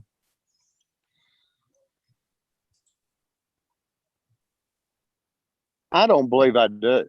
I don't even remember who did the appraisal. Okay. Yeah, and I think it was in Mayor. If I'm not mistaken, Mayor, I think it was in 16 or 17, 16 or 17 when it was appraised, but I don't remember who did it. I don't recall, Councilman Matthews, but I would say that your time frame would be pretty accurate, and so I know it's been at least 4 to 5 years. Well, councilors, one, I would ask this body to give the mayor permission to have the home appraised with the rates going up and down, so that we can go ahead and get this property sold. Is that the consensus of this body?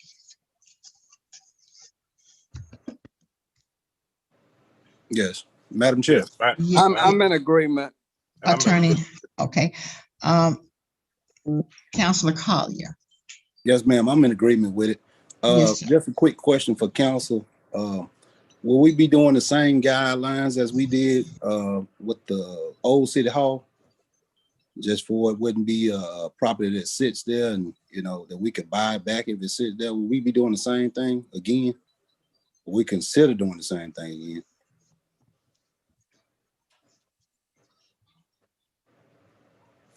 Is that for Attorney Payton? Madam President? Yes, sir. That Councilman Collier, That's a very good point, and because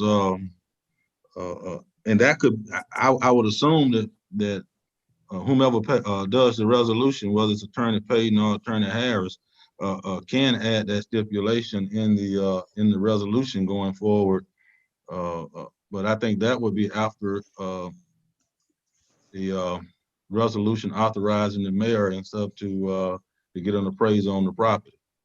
Okay, that's what I was wondering, Mayor. Okay, thank you so much. Madam Chair. Yes, sir. Yes, sir. Not only a good point, that's a good idea to bring that forward, because we wouldn't want to see it destituted down there in that area. So I concur. Thank you, Madam Chair. Thank you, Councilor Matthews. So Attorney Payton, will you have that paperwork ready for us on next Tuesday? Yes, ma'am. Thank you so much. Item number 15. Chair, I'm sorry, I have one question. Okay, and who am I speaking with? Alexander. Okay, Councilor Alexander. So do we have just a specific company that will be doing the appraisal, or will we bid that out?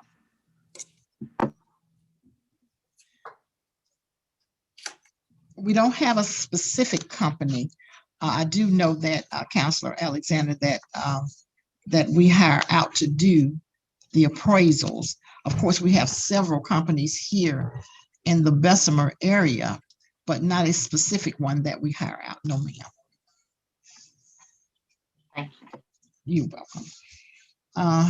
Item number 15, Ms. Taylor.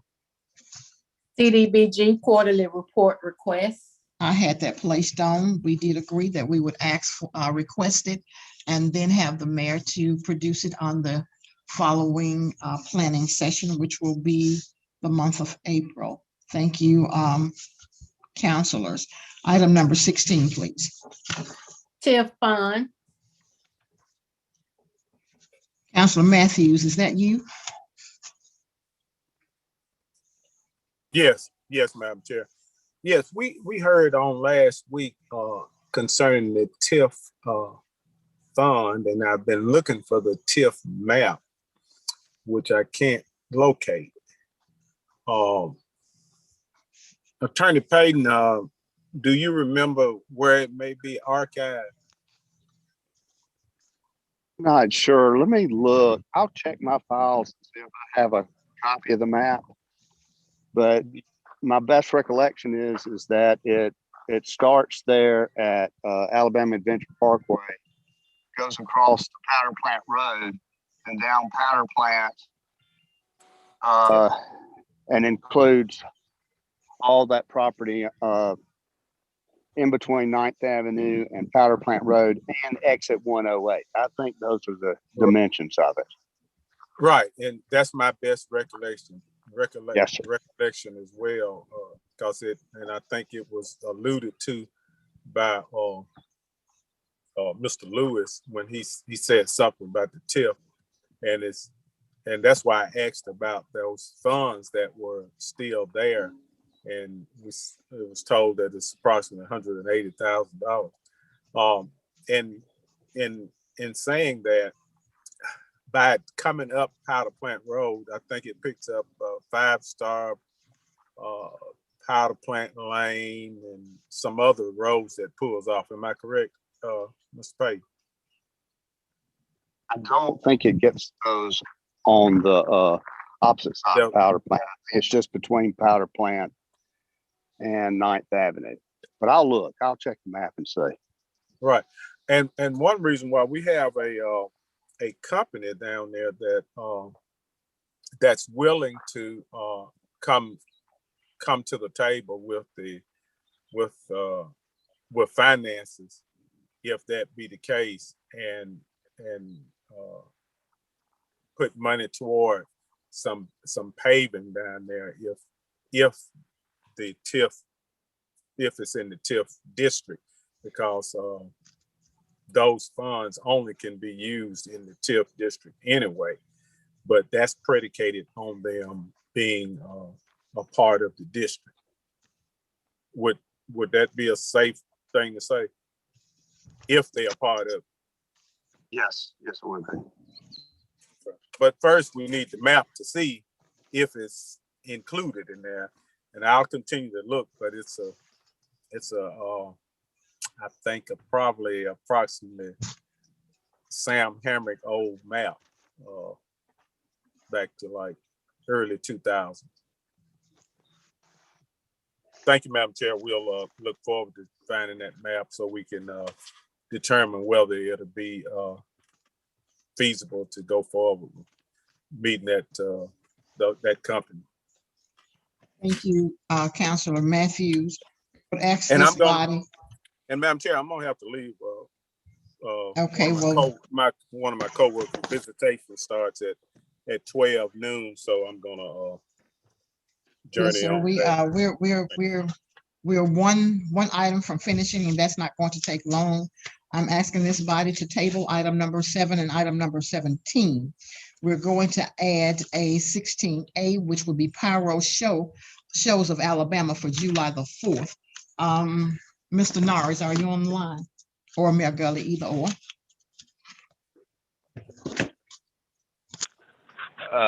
Danny Turner with Pyro Shows of Alabama is on the line. Okay. You said Turner? Yes, ma'am. Danny Turner. Okay, Mr. Turner, how are you? I'm doing well. Hope you all are doing good as well as I am today. So, okay. Bright sunny day. Okay, and this isn't going to take very long. Okay, go ahead, Mr. Turner. So what in trying to get up with terrain, we are trying to iron down or nail down whether or not the city of Bessemer is going to want to do a 4th of July show in 2021. And as part of that, I have to relay that there is a 10% price increase this year on fireworks shows. In 2020, there was no formal contract or deposit or anything, but your show was scheduled for $10,000 on July the 3rd. And this year that same show would be $11,000 and July 3rd, if that's when you decided that's what you wanted to do. But then I also need to bring to the council's attention for 2022 that there are a lot of factors that are affecting the fireworks industry as a whole that are really out of our control at this point, and we want to get ahead of everything. And we're letting all of our clients know that there's a potential price increase for 2022 of 20%. And there are several factors that are weighing on that. One of which is the devaluation of the American dollar by 10% to the Chinese currency. Right now, shipping companies are instituting seasonal surcharges of approximately 50% on any container coming out of China. And hopefully that's going to go away. But the devaluation of the currency, along with the attrition of several manufacturers due to the COVID issues across the world, that there is going to be a significant price increase for 2022. And we just want to make sure everyone is aware of that versus us having this meeting next year and me informing you of a very large increase. And once we have more detail on what that increase for 2022 is going to actually look like, which will probably be in the October to November timeframe, we'll certainly pass that along to you folks just for your information. So everyone has the information as it comes available. So, and back to 2021, in the event that you would like to do the show, we would need a go or no-go decision by April 1st, and then we would need a contract with a 50% deposit by April 15th to secure your date for 2021. Okay. And that's all I have. Okay, your frame Your time frame is you would need a go by April the 1st, 2021, and you would need 50% of that $11,000 by April 15th, 2021. That is correct. Yes, ma'am. Counselors, you've heard. Are there any representative from Pyro Production? Are there any questions and or concerns? And just for the record, because I know this is public record, we are Pyro Shows of Alabama. Pyro Productions is no longer in business. Okay, Pyro Shows of Alabama. Yes, ma'am. Yes, ma'am. Counselors, do we want to go? Do we want to continue to do the shows on the 3rd of July and or cancel it? Counselors? Madam Chair, Yes, ma'am. I think it'll be a great idea. I mean, if we could just get people to continue to social distance and maybe wear their masks, I think it'll be a good thing for the families to get out because we didn't enjoy that last year. Madam Yes, President, sir, Councilor Collier. I agree. Trying to get back to the To a new normal. Yes, ma'am, to the way we used to do things. I certainly agree. Counselor, so it is the consensus of this body. Madam President, Yes, sir, Mayor Gully. I think we need to pin down and decide on an actual date. Whether that date is July 3rd, 4th. I need stuff on that as well. I see July the 3rd is on a Saturday. July 4th is on a Sunday. And if I may address the July 4th date, in order to move to July 4th, your show budget would have to increase to $25,000. I think you probably may have just answered our question. But say the same thing. July 3rd it is. He has answered that question. July the 3rd, we want to keep July the 3rd, counselors. Yes, ma'am. Attorney Paving, will you have that paperwork ready for us on next Tuesday? Yes, ma'am, I'll do that. Thank you, counselors. Item number 18, please. Discussion on District 1 through 7 issues. District 1. District 2.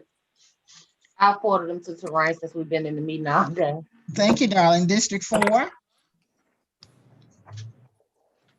District 5. I'll continue sending to Terrain. Madam Chair. Yes, sir. I would ask a favor of you, please, Yes, respectfully. sir. Yes, sir. Is at looking at our planning agendas to maybe look a little bit more at prioritizing so that we don't get hung up with so many detailed kind of conversations. Maybe getting to a point of saying, here are 10 items.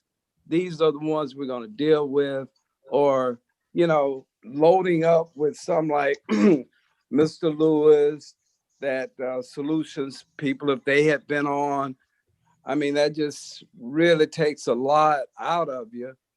And just respectfully ask that maybe look at kind of prioritizing and see how we can kind of streamline the meetings a little bit.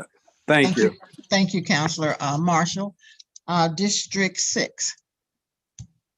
District 7. District 3.